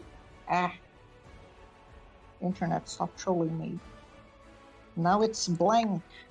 Why are you blank?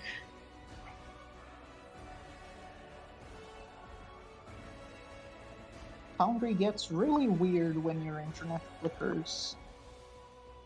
I have to F5 again. While that's happening, I did have a question. Yes. I meant to ask this earlier because I had this level up planned for a little while. Would it be worth it to take red gold morality, which hampers enemies that regenerate health? Like, would that be a worthwhile feat to take, or do you think it wouldn't come up at all, really? I wouldn't say at all.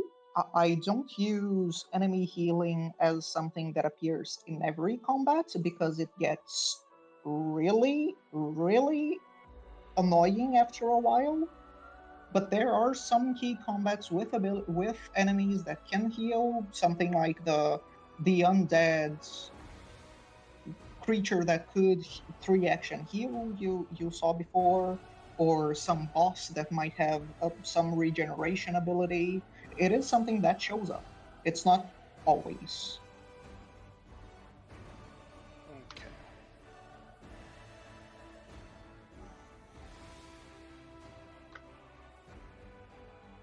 How does it work? This thing hates me.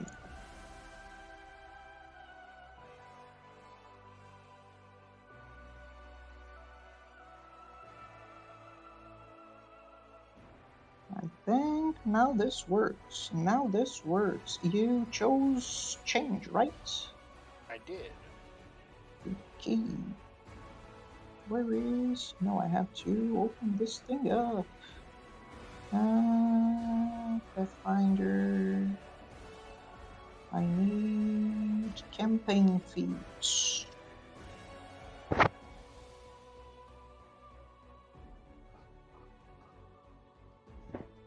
Campaign feats. Where is campaign feats? I'm not finding them, so it's going to be in bonus feats for a while. I'll change it later.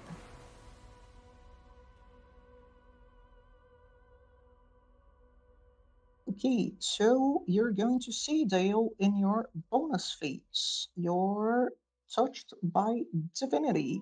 Change. You can take a read at what it does. I'm going to ping it to chat as well. And this is your free thingy for this level, or for this point for your trait. The next person in the front, Lottie. What is your campaign trait? Exposed to awfulness. Exposed to awfulness. Okay. So you are going to feel that the scars from that day still show up. They are still able to be felt when you touch your skin, but I know that they are scars of resilience, not of pain. And you feel like the story says, what doesn't kill you makes you stronger. And you're going to see in your bonus feats. But I put it in the wrong place. It is in your bonus feats. Exposed to awfulness. And I'm going to ping it to the chat. I pinged it twice. Okay. Traegar, what is your campaign trait? A child of the crusade. Okay. And you understand that your lineage, while it is of people who were part of the crusade before, you know it's more than that as well. It is something that goes far more powerful. While you are going to get... Oh, this one's text also broke. Incredible. This one I'll have to fix later, unfortunately. Ooh, Die Hard, nice. Yeah. I got the ability to cast Adapt Self. Nice. Oh, I do have a question. The Guardians get Die Hard at level 3, so If you get Die Hard for free, that becomes a toughness, and if you have toughness, that already have becomes toughness. the Dwarven Doubtiness, I think is the name, is the one that Okay. is toughness 2. okay, because the Guardian thing says that if you already have Die Hard, you can retrain Die Hard, but I don't think I can retrain being exposed to awfulness. So. Remind me of that when we get to level 3, and I'll fix it in your character sheet. You basically get Okay. toughness 2, electric blue. I think you can retrain it with a lot of therapy. Okay, so there isn't any text in yours because it broke, Tragar, but you will see in your bonus feat you have Child of the Crusade 1, and that gives you an ability, a specific ability for this thing. And you have this ability, Righteous Indignation. Nice. I will, I guess, make that. Oh, that's pretty sick. Yeah, it And really is. Wop Wop, what is your campaign trait? Chance encounter. Chance Encounter. And with Chance Encounter, which also broke the description because Foundry decided to break because of my internet. It is going to, where is it?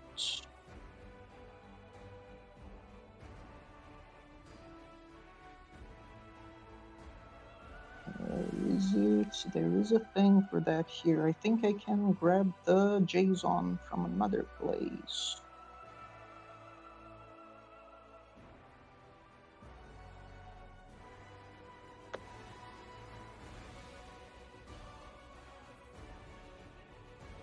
While it loads, you probably will have to choose some things, but you're going to get 4 different training abilities, or abilities getting trained. Oh, To get a lot of proficiency. Oh, really? It's going to be 4 specific ones, but they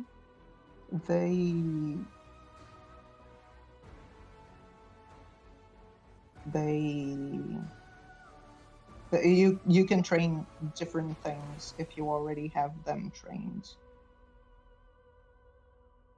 Where is the JSON for this? It should be in this folder.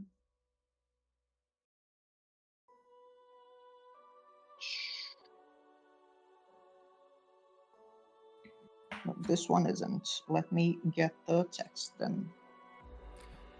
I'll do it manually. I have to say, when I heard we were getting, it says we're getting mythic stuff here, I thought we were going to get mythic callings, which would have been very funny at this moment, because I probably would have picked Artisan's calling, so I would have had to like fight unarmed for the rest of the dungeon, because Artisan's calling is stupid. I'm doing the anathema immediate a little bit differently because of that. Yeah. Just so we don't have that. Remember, if you follow the Cosmic Caravan, you can't sleep in the same place There's so twice. many stupid things. I'm very disappointed in the fictional meta rules for 2nd edition. And I was so hyped for it. Okay, so I did it manually, so it's a little bit easier, and I'm going to put it in your character sheet. It is going to be in bonus feats. Chance encounter number 1.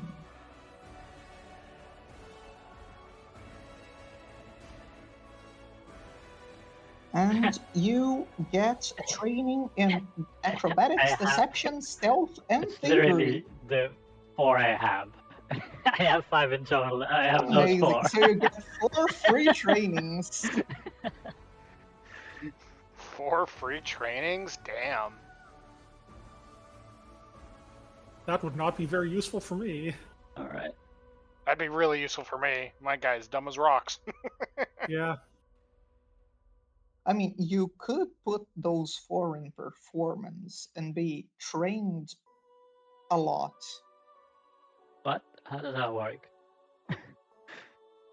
It Okay. doesn't. Wait. It's just fun to pick performance. Maybe this So isn't the that most... is- Oh, go ahead. Oh, no, I was gonna say, maybe this isn't the most useful, or the most, like, meta-built, archetype, but it is extremely flavorful for my character. I took Spirit Warrior Dedication. It's the one from Kensha, right? Yep. Nice. It's medic. Ooh. Yeah, that's about right. That one's pretty good. Yes, I have. That's wrong one.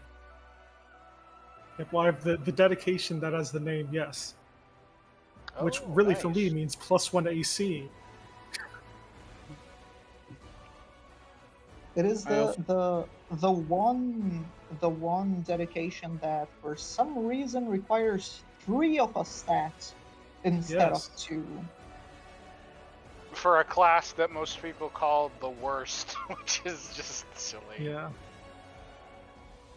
But I remember you talking about your build before we started. I thought it was a cool idea.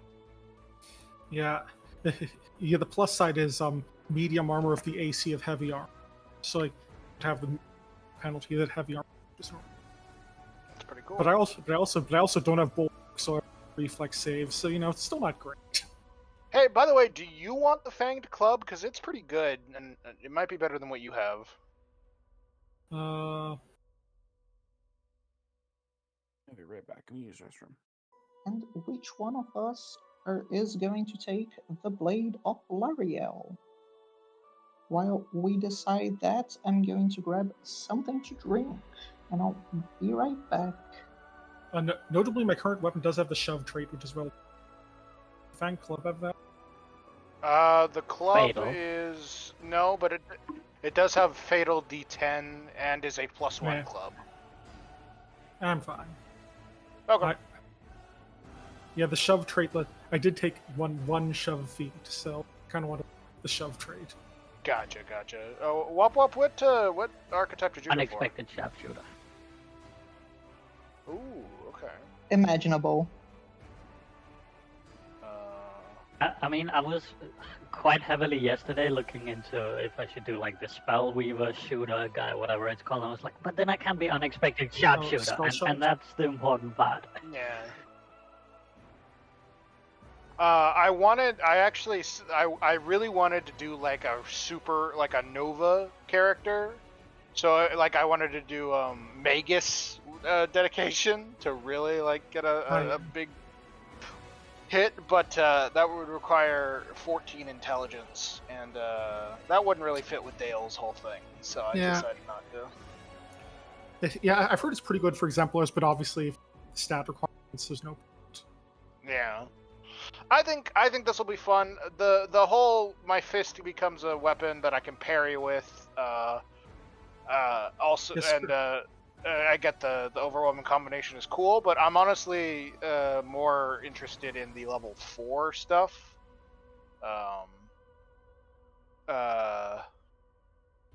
Or sorry, Like not the level 6 stuff. Yeah, like cutting, having, crushing earth, or what's it called? Sword light wave. Yeah, sword light wave is fun. But yeah, I'm kind of interested in you picking a dedication which is about splitting between using a weapon and unarmed, given you can only have your spark in one icon at a time. So what I looked into this. Apparently you can do it. It's a good for when you're like if I do like Divine Spark, Gleaming Blade, Flowing Spirit Strike, and I don't kill on my off turn, I can use the punch and katana attack to like decent That makes success. Yeah. Yeah. That makes sense. You have been fighting a fair bit with your spark inside your sandals or belt, so it would work then, yeah. Oh yeah, and then there's exemplars are surprisingly good at supporting stuff. Yeah, I wanted to. It's kind of funny. I built this character to be like a big time damage dealer, but then I was like, you know what? I also want to be able to help out. So I have the belt that lets me trip and shove better and stuff like that. So, I like being flexible. Grab the horn with additional icon. The horn is amazing. No, the Horn of Plenty. Yeah. It's so fun. I saw a fun build that was Horn of Plenty with the Wandering Chef archetype.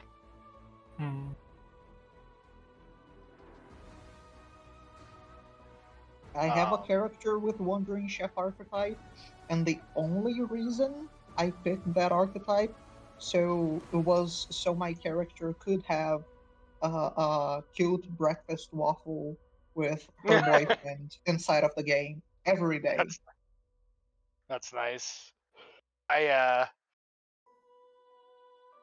created a special magical item, a homebrew magical item for my Kingmaker game that houses a bunch of recipes for the game's camping system, which sucks. I'm back, and yeah, I heard that about Kingmaker. I like Kingmaker a lot, but that camping subsystem is terrible. I don't like it. I took Cauldron, so I can make potions and oils, and I get a free potion. Yeah. Yeah, well, I did my dedication. The actual important feat I got was shielding taunt, so now I won't have nearly as many turns of I move and raise my shield and don't attack. So you get to taunt and raise a shield at the same time?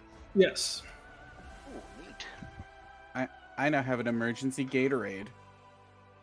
I can now do a cool martial arts move and sword attack in a single technique. And when we have downtime, I can make Gatorade. Perfect. I ended up going with the formulas. I ended up going with are I have Oil of Weightlessness, Anti-Venom, Oil of Potency, and Healing Potion. I know you're an adventurer and you're going to do crafting. I don't really plan on doing much more than oils and potions. Yeah, that's fair. I'm going to be taking specialty crafting blacksmithing eventually, so we'll specialty. And I know that if you need it, I have a high enough crafting score that we would be able to like work together on crafting stuff if we needed to. Yeah, that could be fun. The Blade of Lariel, by the way, overcoming resistance isn't a huge deal when it comes to me, just because I have spirit damage, access to spirit damage. The temp hit points is nice, but I am, does anyone would anyone else like it? I mean, I could use it. The fact that the cast a spell uses your class DC means it would be useless for me. And having like chromatic armor or something could be okay. Wopgub, Katagard, you guys got any interest? What is it again? I'm sorry, I was trying to figure out what was going on with my familiar. It's a spell perk you can put onto weapon or armor. I don't think it's going to be very good for your character. Yeah, It is. Wow, I can't. It does work for with that. spells. It's not just strikes. That's true. For at least a week.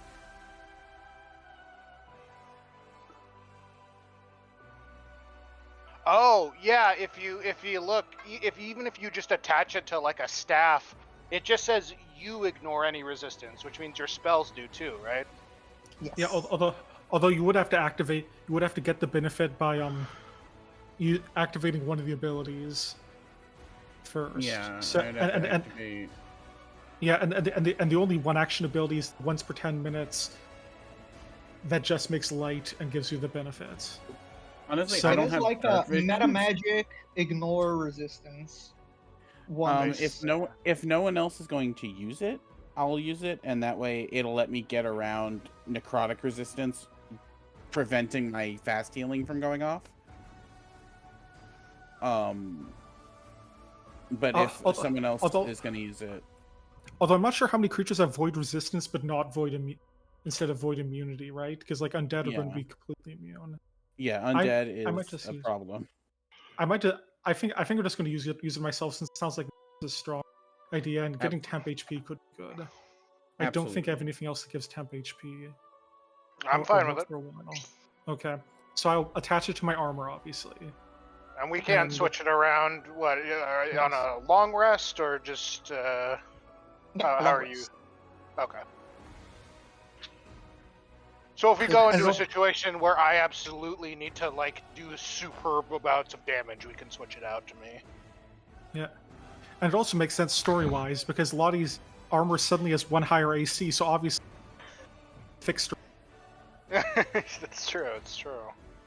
the the idea, like the image of it is one of you is in a way manifesting the will of the weapon, and that is your equipment glowing. All right. And you will see that while you have the thing on your character sheet, you have a checkbox to make yourself blue. And it is really pretty and gay, and I love it. Ah, yes. Oh, and I can just shine at will then? Or is that You only have when to I use the action, yeah. Okay. Okay, let's see. It's based on my class DC.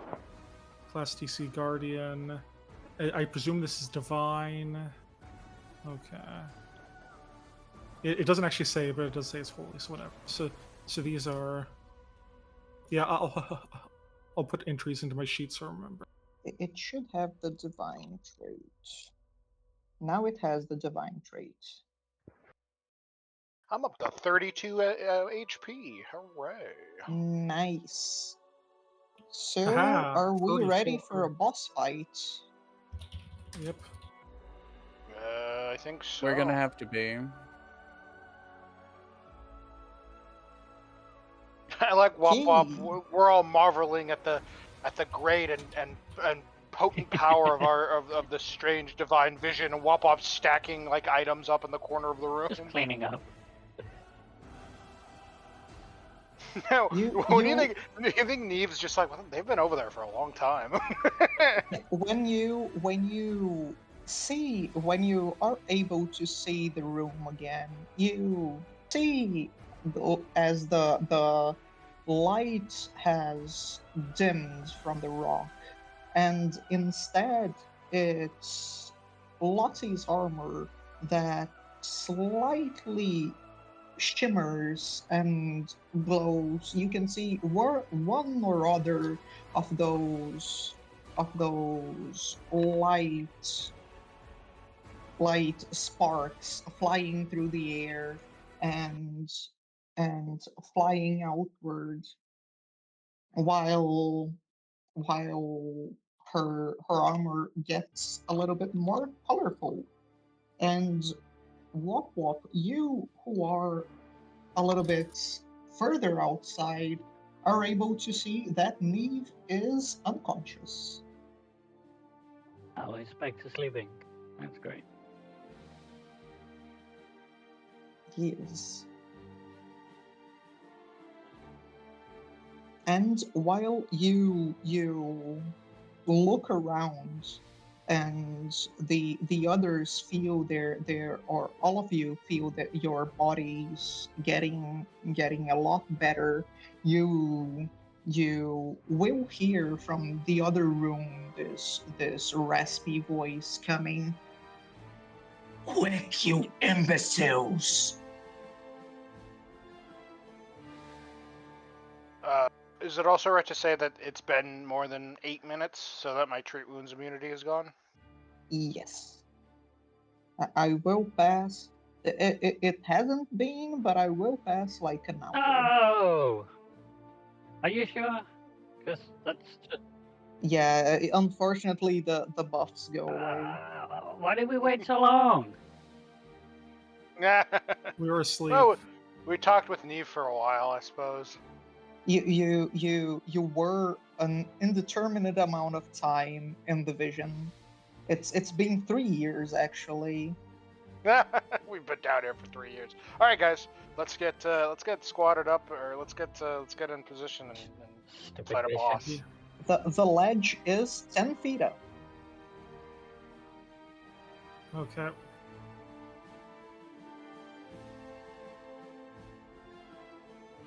That means I'd have to climb, which means I'd have to sheath the sword. Right? I'll climb Yes. up. Oh, well, you'll probably have to sheet it anyway. Yeah, I think we all have to climb up anyway. So sheathe your weapons, folks, and your shields. Yep, I sheath both things, and I climb.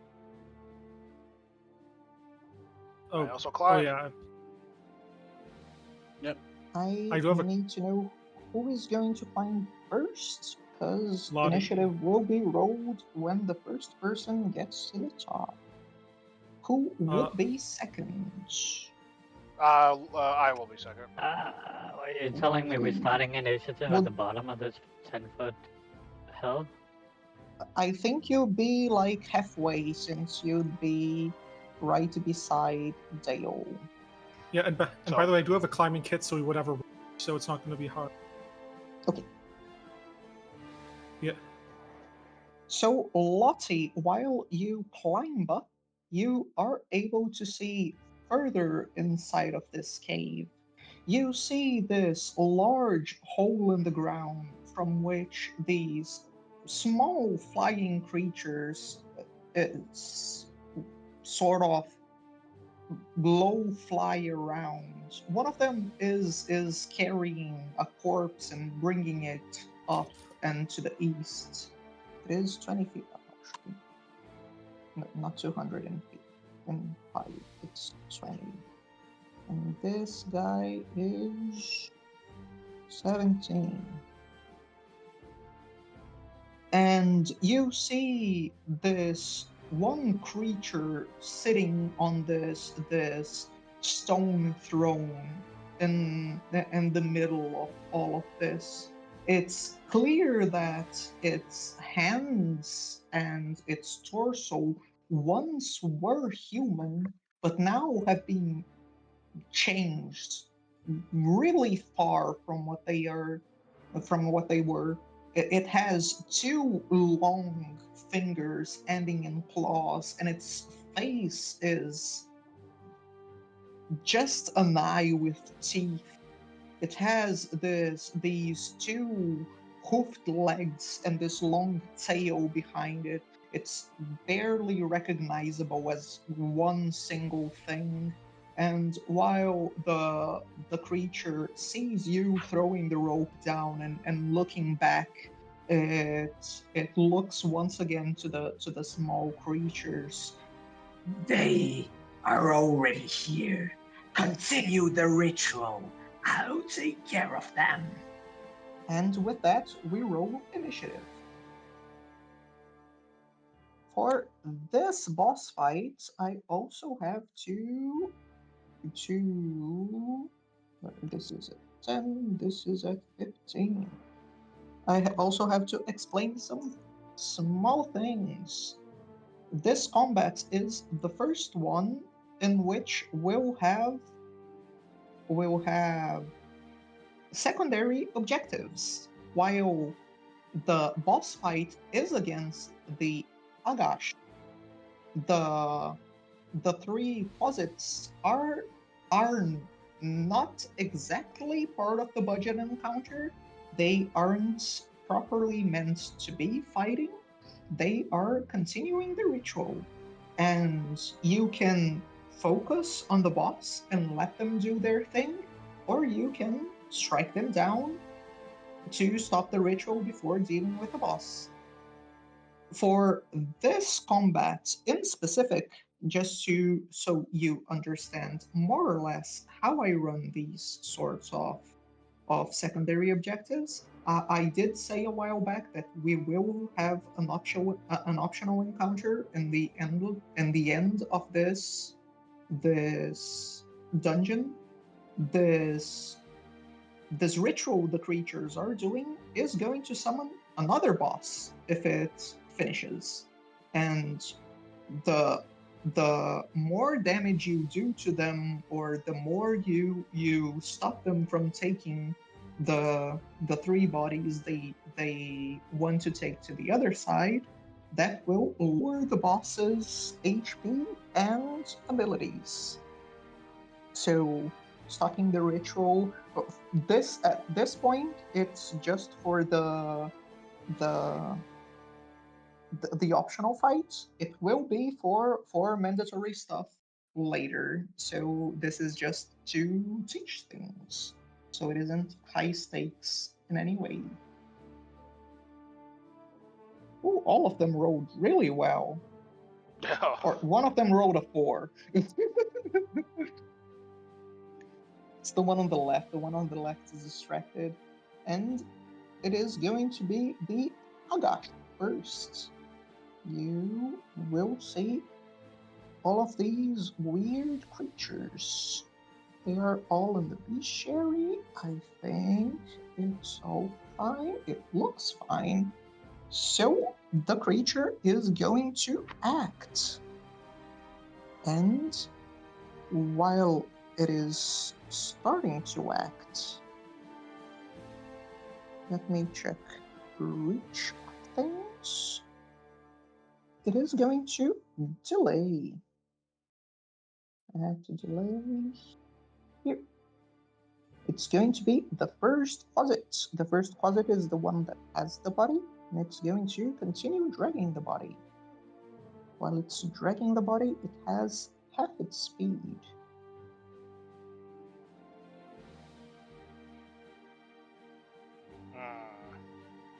Did you pick up any good area damage spells on your level up, Trigard? I got harm. Yeah, that could work. It would also hurt us. Yeah, you want to get in there by yourself? That's the problem. Yeah, let me just get in there and use harm. I think we're honestly going to be relying on your sharpshooting skills a lot here, buddy. Sharpshooting. It's not that sharp. 3 actions. And the other closet. The other closet is going to go Also here. stuck on a cliff. It is going to go down.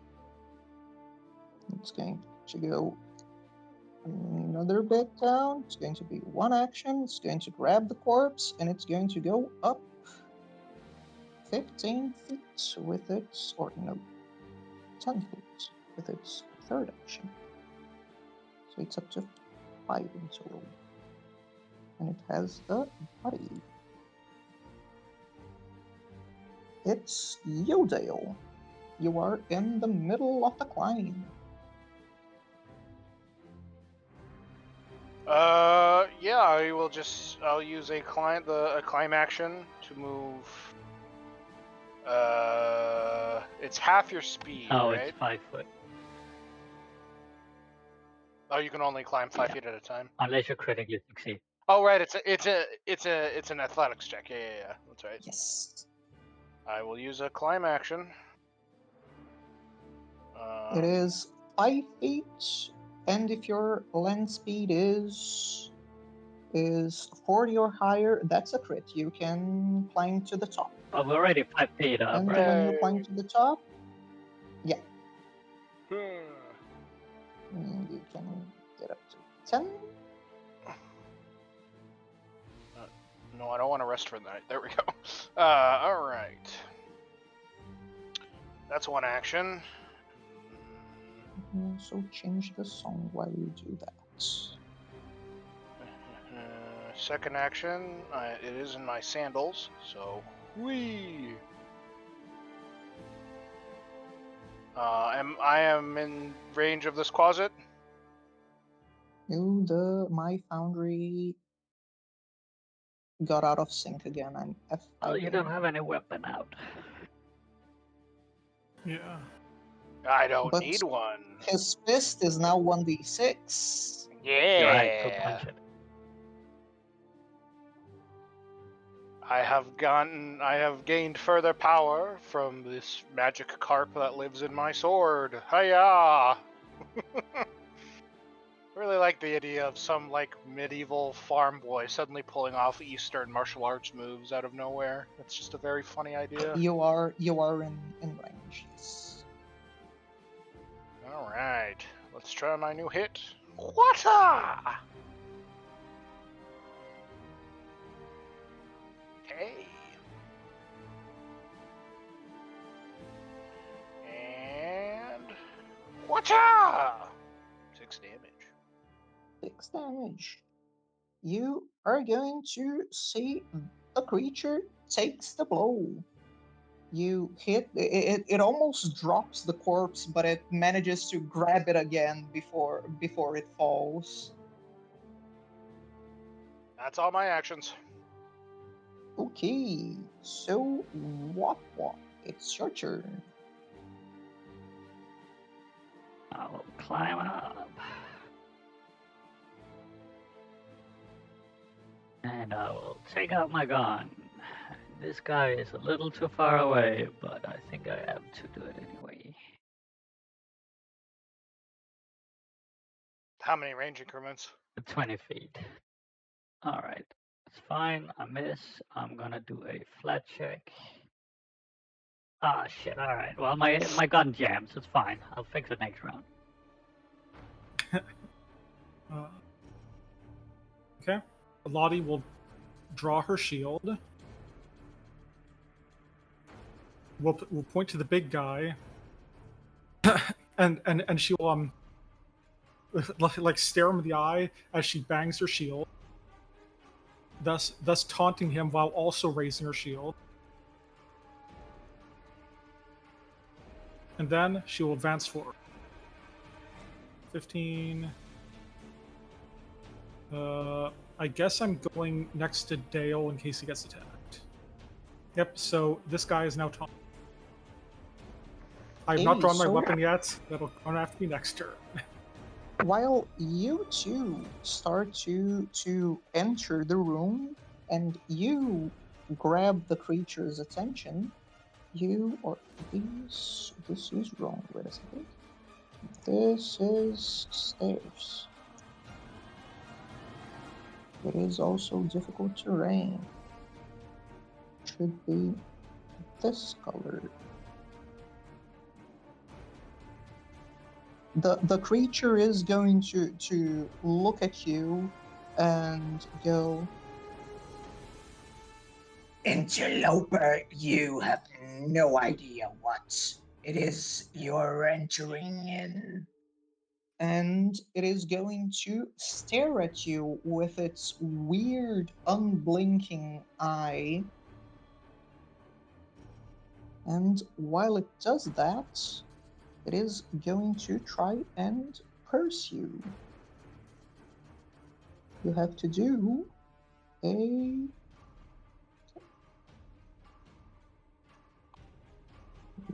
will save. Okay. Will save. Will I save? I will save. You will save. So, with a success, you are going to take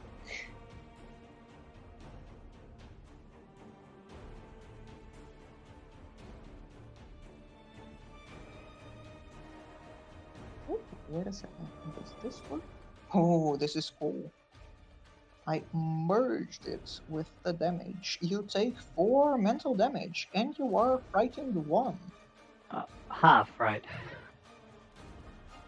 No, entire 4 damage. Yeah, I think this is a non-basic save. It is. The creature stares at you when you feel your mind aching for a second, and it starts to very slowly step off its chair and take these hoofed steps forward and closer to Dale, just slightly out of reach. And that's its turn. Tragar, it's you. Alright, so I need to go over here. And I need to You're gonna have climb to up, climb right? twice. Unless you critically succeed. Yeah. You're probably really Or good at crit, athletics, yeah. right? I'm so Well- great at it. I'm great Well, at the- athletics. There is a rope, so the DC shouldn't be. There is a rope, yeah. The DC I'm is gonna 10. use this athletics check, and you guys are gonna be stunned. Crit. Come on! Hey! Ah, one off. Crit. Not So a crit, close. but you still get up pretty easy. Or 5 feet, 5 feet yeah. at least. Now I gotta do it again to get up. Actually, up You there. do.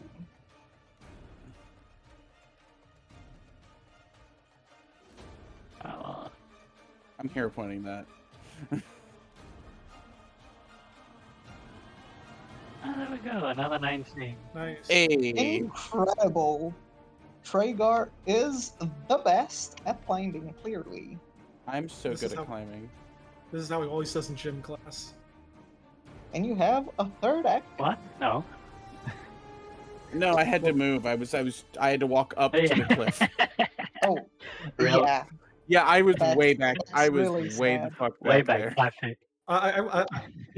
I would have assumed that Traegar was beneath Dale, not behind him, but True, if that's- Treygar or if Dale was one square above, I would say you would already be that beneath works. him. That works for me. I'm not gonna argue. Let's see. You know what? This guy right here, that little closet who's doing a ritual. I got an action left. He can go ahead and make for us a fortitude save.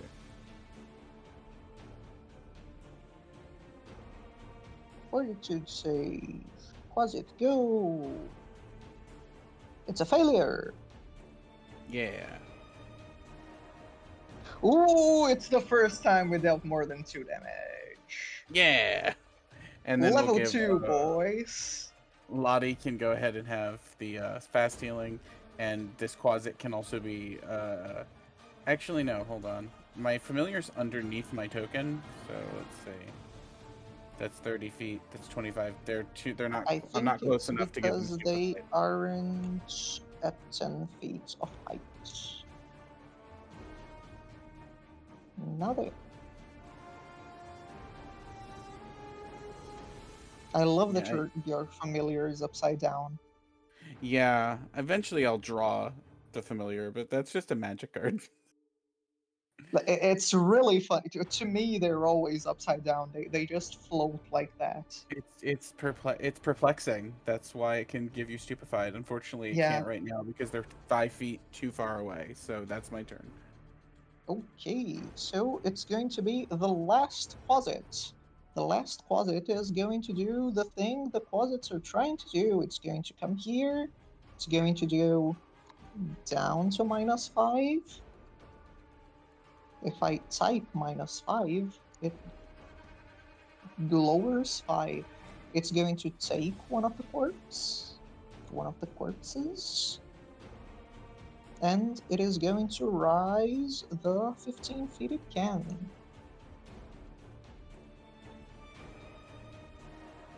This corpse is raised with it.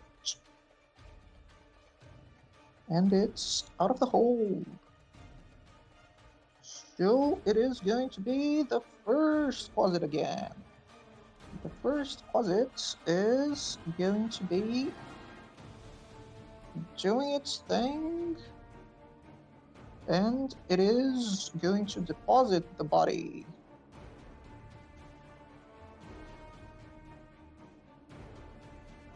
one of them's And it is, one of them's depositing going to- bodies and one of them's lifting them. yes. It is going to start dancing and doing its thing.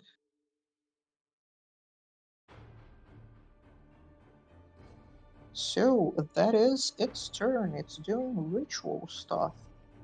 It's the next closet. The next closet was hit. It is going to use one action to heal itself. Aha! Oh, damn it! It's not with my sword. No. I thought it was regeneration. Oh, well. Because closets have. It's almost regeneration. They have to use an action. So my ability comes from the next time they were gain hit Ah. points from a healing effect, but I didn't hit them with my sword, so it doesn't count. I didn't get it on them. Yeah. They're going to heal 5. That is one of their movement actions spent. They're going to go up another 15 feet. And bring the corpse with it. And it is going to try and run away. Don't get a reactive strike till level 6. 1, 2, 3.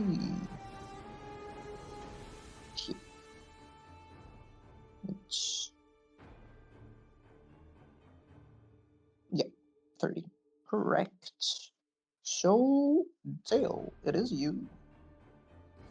While you see this closet stopping for a bit, concentrating, his wounds close, and it flaps its wing with all its strength. It's trying really hard. How high is it to get up here? It is 7 feet. It would be 1 climb check. I would like to try and climb diagonally to get to here. Go ahead.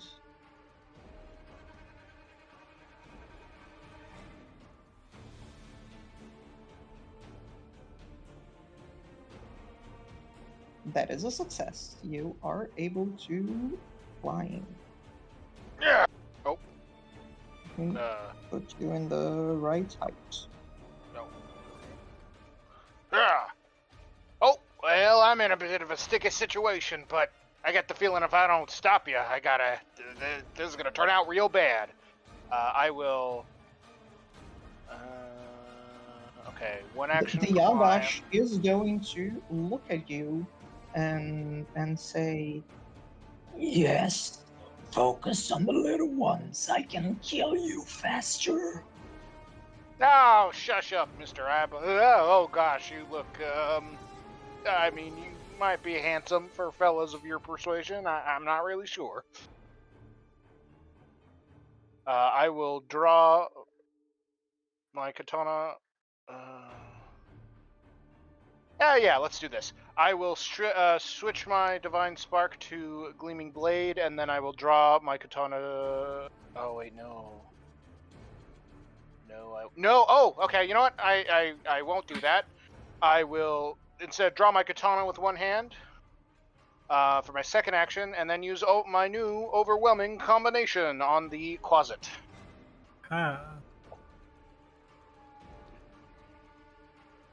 So we're gonna go ahead. Let's see here. One with my fist, one with my weapon. Hey-ya. it applies normally the map, so you can choose which one is first. I Right. would imagine you would prefer the fist second. I Yeah, would 'cause, prefer the first second, yes. So we take 4 from that. It's fine. Can we just say I re-rolled using a hero point? Yeah. Since it's the same bonus. You can roll the map -4 to be the correct number. Yeah, but I want to Since you're re-roll it. I hitting want with to see the if I can fist hit. Oh yeah, so you can take the hero point manually and roll the -4. Oh yes. Yeah. So the fist second, we'll take off the hero point manually. Still okay. And then the katana would have been the full. Oh no. Boy. Okay. That's my turn. Eesh. I imagine by the words that it has been 2 very bad dice, but my foundry out of sync again, and I'm at. Oh yeah, that. It was all misses. So Wop Wop, Yep. it's your Well, turn. I'm gonna move forward while I'm slamming my the side of my gun to try and unjam it, whatever got stuck in there. So I'm gonna move over here and I'm gonna reload. It's still your turn in the tracker, Dave. Yes. Oh, let me end that. But that will be my turn. Yep. Lottie will once again shielding taunts, like continue focusing on the Agash while she raises her shield. Raise shield. Oh, can I load that purple rock I found into my gun instead of a normal? Excellent. I'll do that. She will.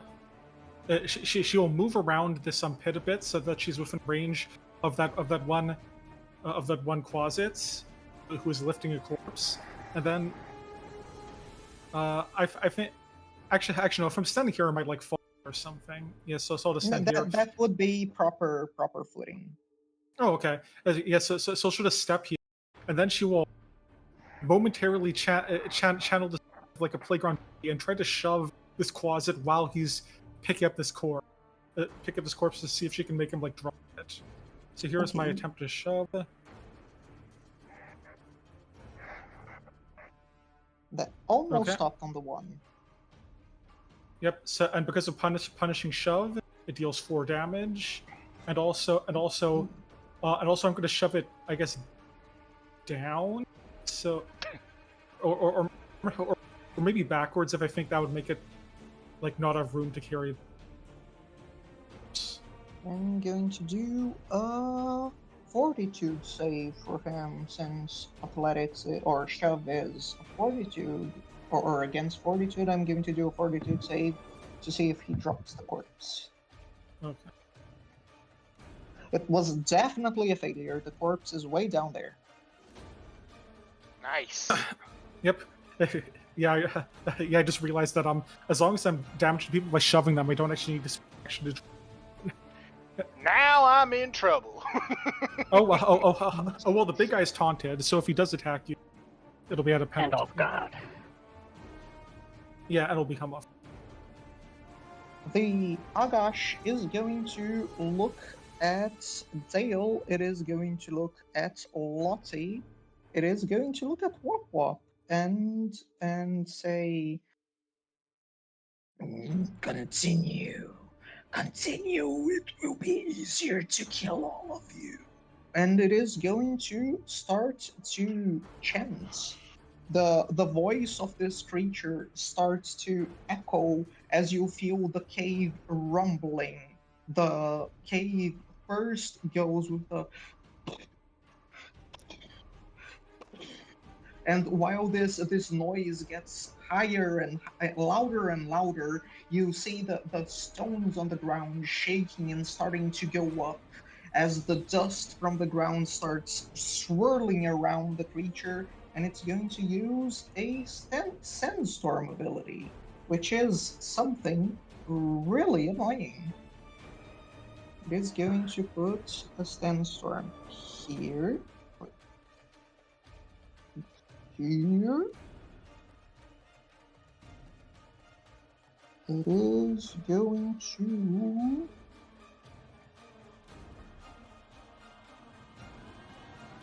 this is taller than the wall. I have no clue why it is counting the wall, but it takes the entire room. It goes up to Treygar. Damn. And all of you are going to do a fortitude save. Oh, shoot, I'm good at those. Hooray.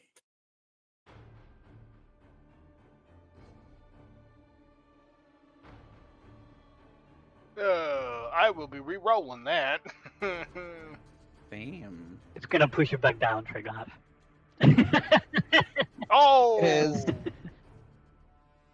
Well, that's It not is good. going to push the dice Ah. back down. I guess so. My luck is running out, I guess, towards the end of the session here. Jeez. Okay, so Treygar has all of you have a success except for Dale. On a failure, Dale, you feel this dust and rock swirling around you, and some of it enters your mouth and your nose before you're able to protect them, and you are now holding your breath. Oh, dang. Okay. The rest of us can just breathe it in, no problem. The rest of you were able to stop before the Sand. the sandstorm. Yeah, the sand Is, entered your things. Is this considered, oh, but if I was asleep in the sandstorm, this would protect me, right? It's Dirt Sandstorm. It's Yeah. No.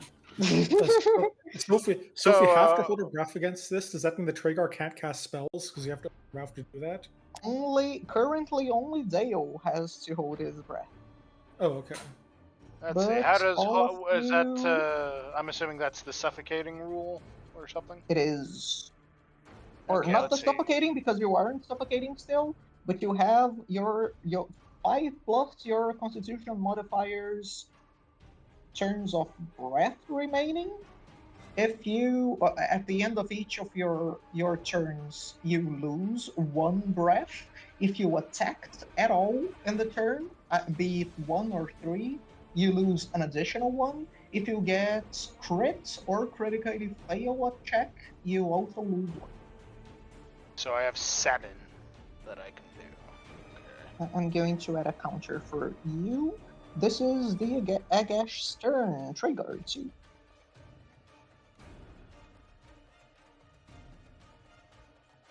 All right, let's see here. Okay. So is the sandstorm consistent? Is it like going and we'll have to make a check every time I'm here, or should I move out of it, or am I good? You currently don't know. Okay, well I don't like any of that, so I'm gonna go this way, and I'm gonna order my familiar. The closet go also failed the check. Over here with me, and then I am going to. I have 1 action left. This closet can make a. Let me see. This closet can make another fort save.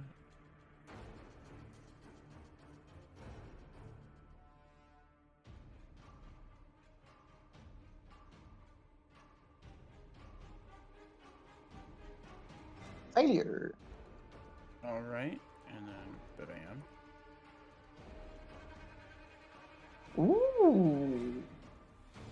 We All right. gain. I am going to give it stupefied 1, and then I'm gonna give Lottie the fast healing again, so we don't have to change anything. Okay.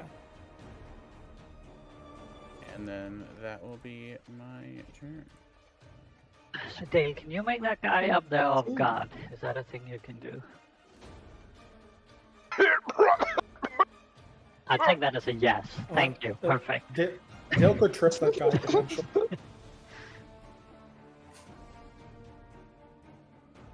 Just push him off the cliff or something. It's fine.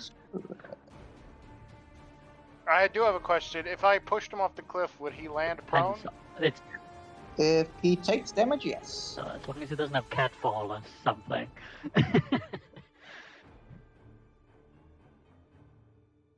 I think you now have a little counter for breath in your I- sheet or in I your do- effects. I do Yes. indeed. So no. it's. Go ahead. Oh, I was just gonna say that pushing him off, he won't necessarily even fall off because he can't try to catch him. Yeah.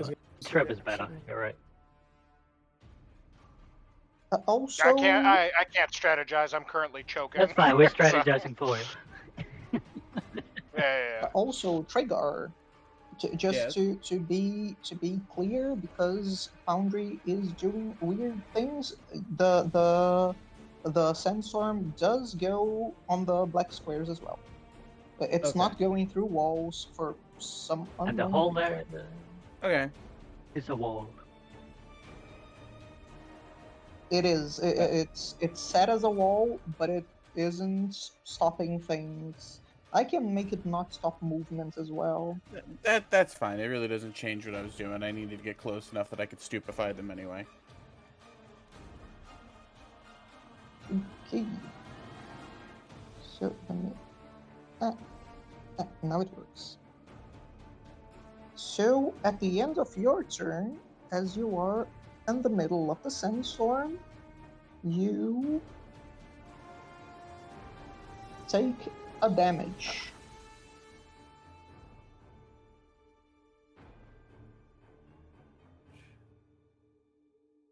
Take 1 damage. A damage. The closet is also holding its breath because it failed the check. It has 0 constitution, so it only has 5 breath turns. It is going to see its situation is a bit problematic, so it is going to try and help there how it can. It is going to go to 17, that is 10 feet of movement.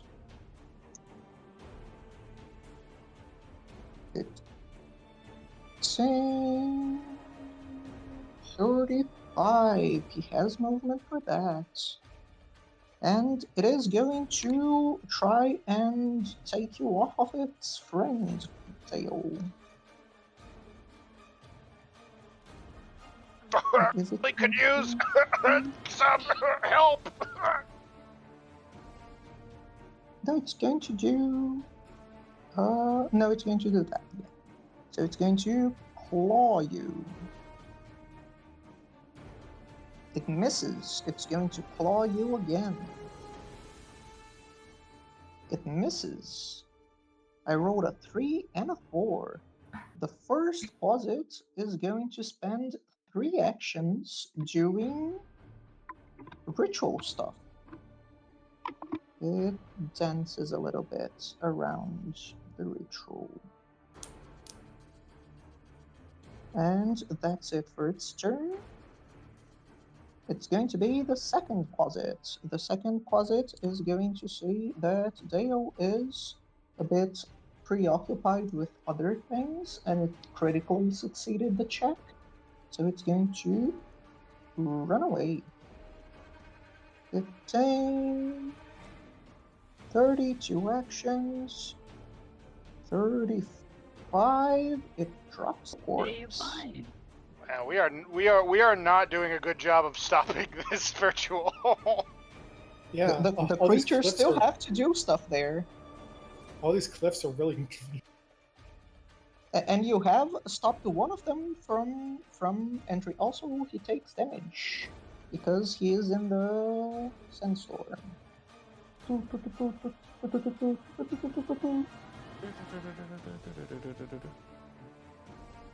It takes a damage.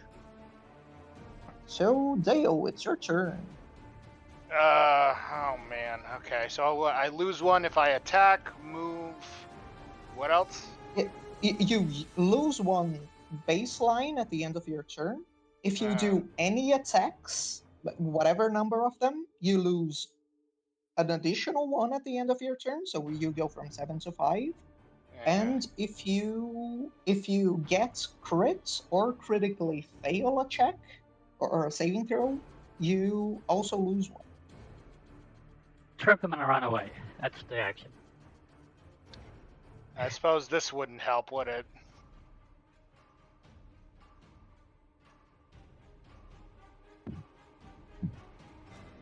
It doesn't. Oh, you Breathe.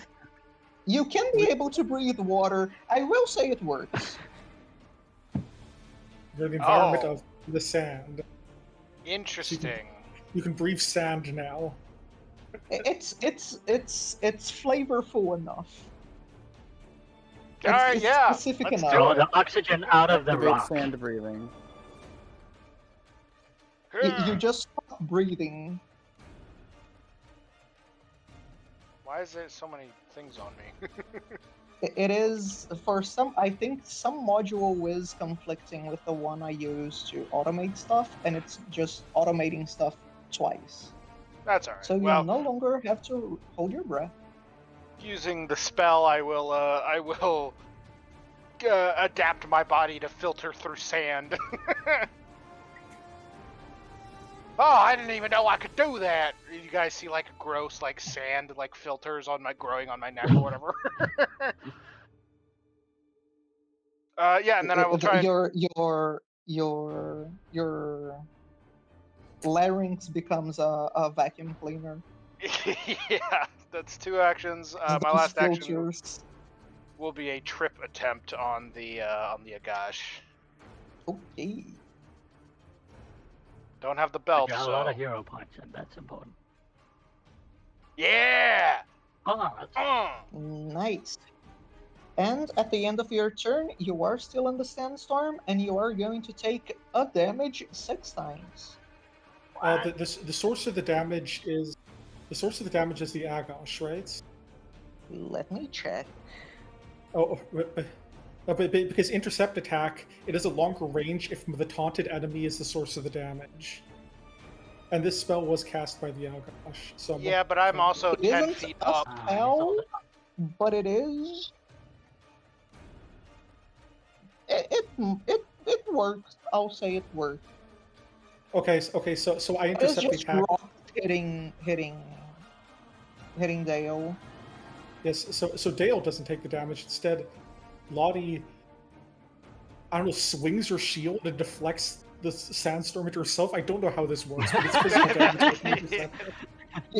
You jump in front of the rocks, they hit you, and you fall to the side, and the next square over. That works. You can step to reach. Oh yeah, but you have to. Yeah. Wait, but it has to be. Wait, so if you can strike, you must still adjacent. I can't really go adjacent to Dale because he's on top of a cliff and I'm on the bottom. You can go. Yeah. So I would take the damage. That's all right. No. The moving is optional. You attacks without being next to the person. You can just choose to move to them. I see. Yeah, it's a weird ability, but it's kind of has to be worded that way for it to be useful in Pathfinder. Wop, wop, wop, wop. Wop, wop. I hope you can shoot him good now, because my neck feels weird. So I'm gonna reach into my gun and activate that purple stone I put in there, because that's how that works. Okay. Still don't know what it does, but I guess we'll find out. And then I'm gonna use accidental shot. So I'll close my eyes and look away, and that is how I'm gonna attack it. 2 ranged attacks, taking the benefits. No. And thanks to That is a crit off guard. because of the Why I off guard. really want to Yeah. Fucking obliterate his ass. Dale is going to buy so many spicy tuna sandwiches. So there is no roll twice, keep higher for damage. I'll just roll it twice manually.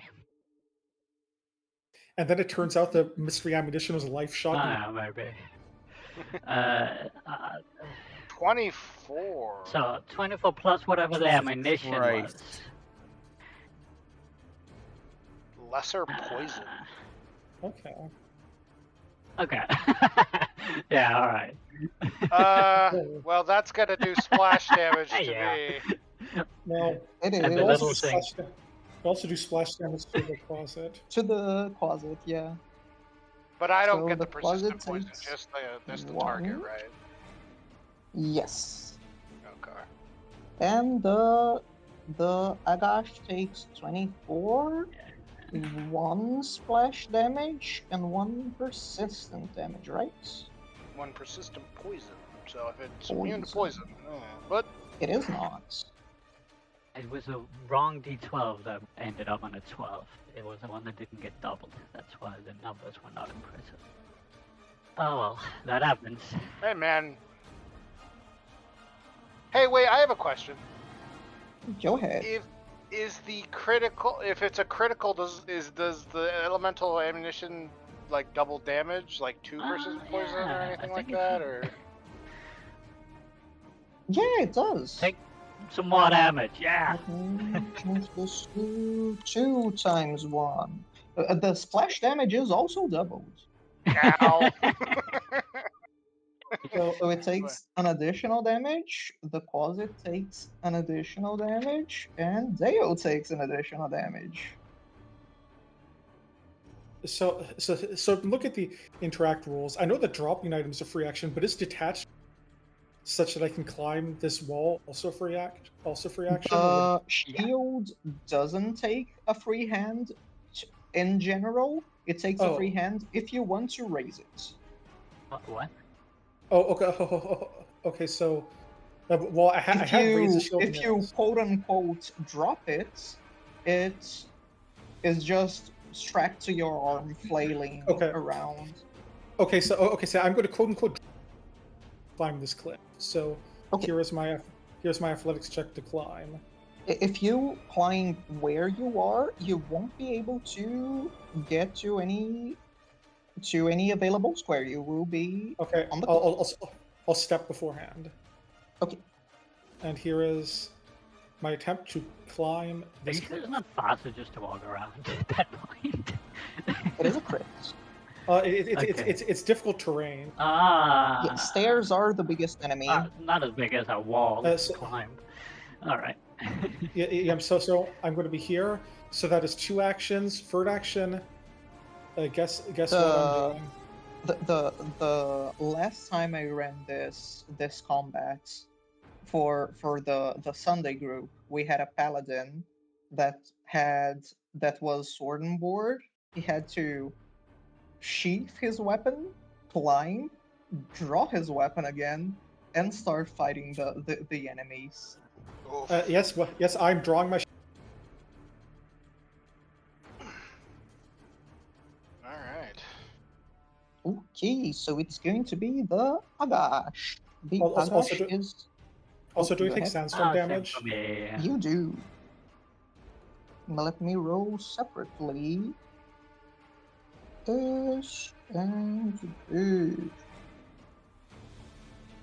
Wop Wop, you take a damage 5 times, and Lottie, you take a damage 5 times.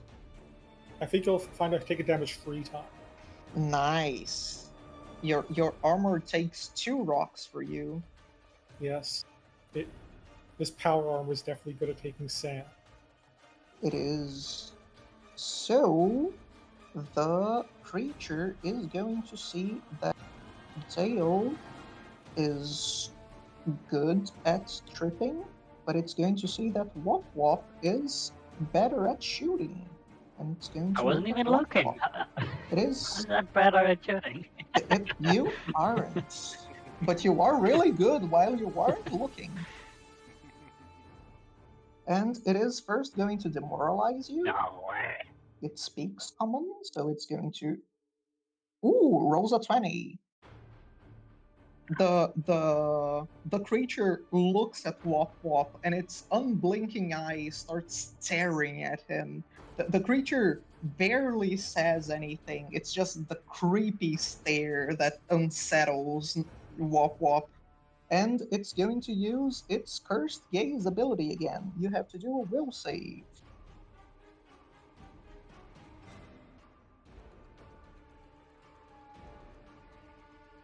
What? It is going to be a failure. I only get +1 because I'm frightened too? I know. Oh, I guess I'm frightened again. On a failure, you take a bit of damage. I averted my gaze. Ouch, that hurt. But you look back to see how good you hit. And it's going to make you stunned 1. Oof. And that is its turn. Traegard, to finish our combat today. Oh, it loses the persistent damage. Alright, well, I'll sustain that spell. And then, let's see. Oh, and it'll get stupefied. It will.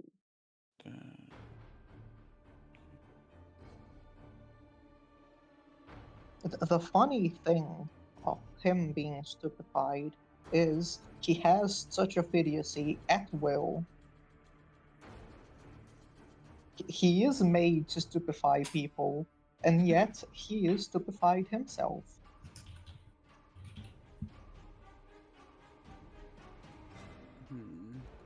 Unfortunately, I'm not sure if any of his abilities count as spells. Probably not.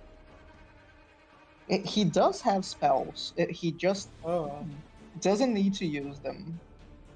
That's let's just try to hit the hit his AC. He's lying down at least.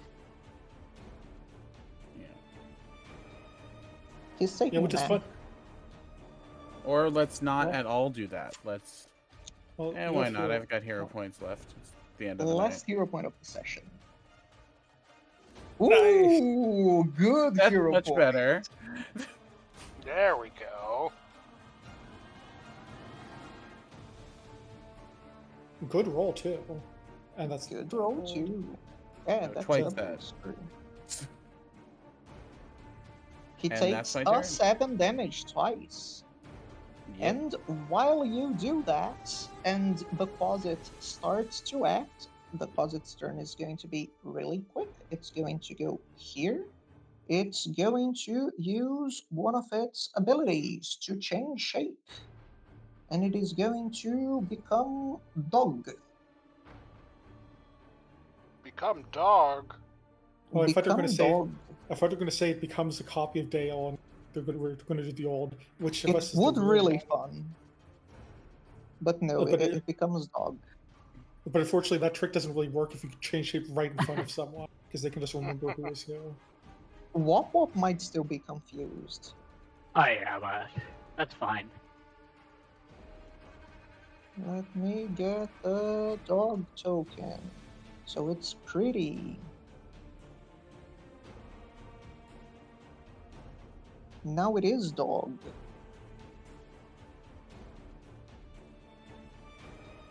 And while now it is dog, it is going to bite Dale. It is medium now, so it can... Ooh, that is a big token. Yeah, It's gargantuan. small, so it's not that big. So it's going to bite you with its jaws. It hits because it's flanking now.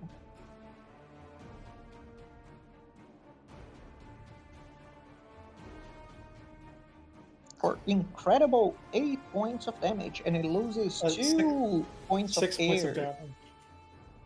Actually, you'll find it deals 6 points of damage to Lottie.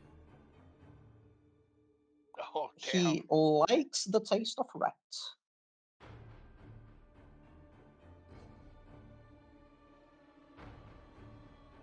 Okay, so while the creature is going to act, and this little demon creature is going to turn into a wolf and try to bite you, it's going to take sandstorm damage because it is also in the sandstorm.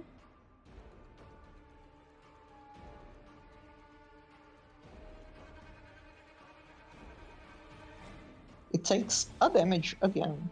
Damages became low again. And while we start our next round, we're going to end today's session.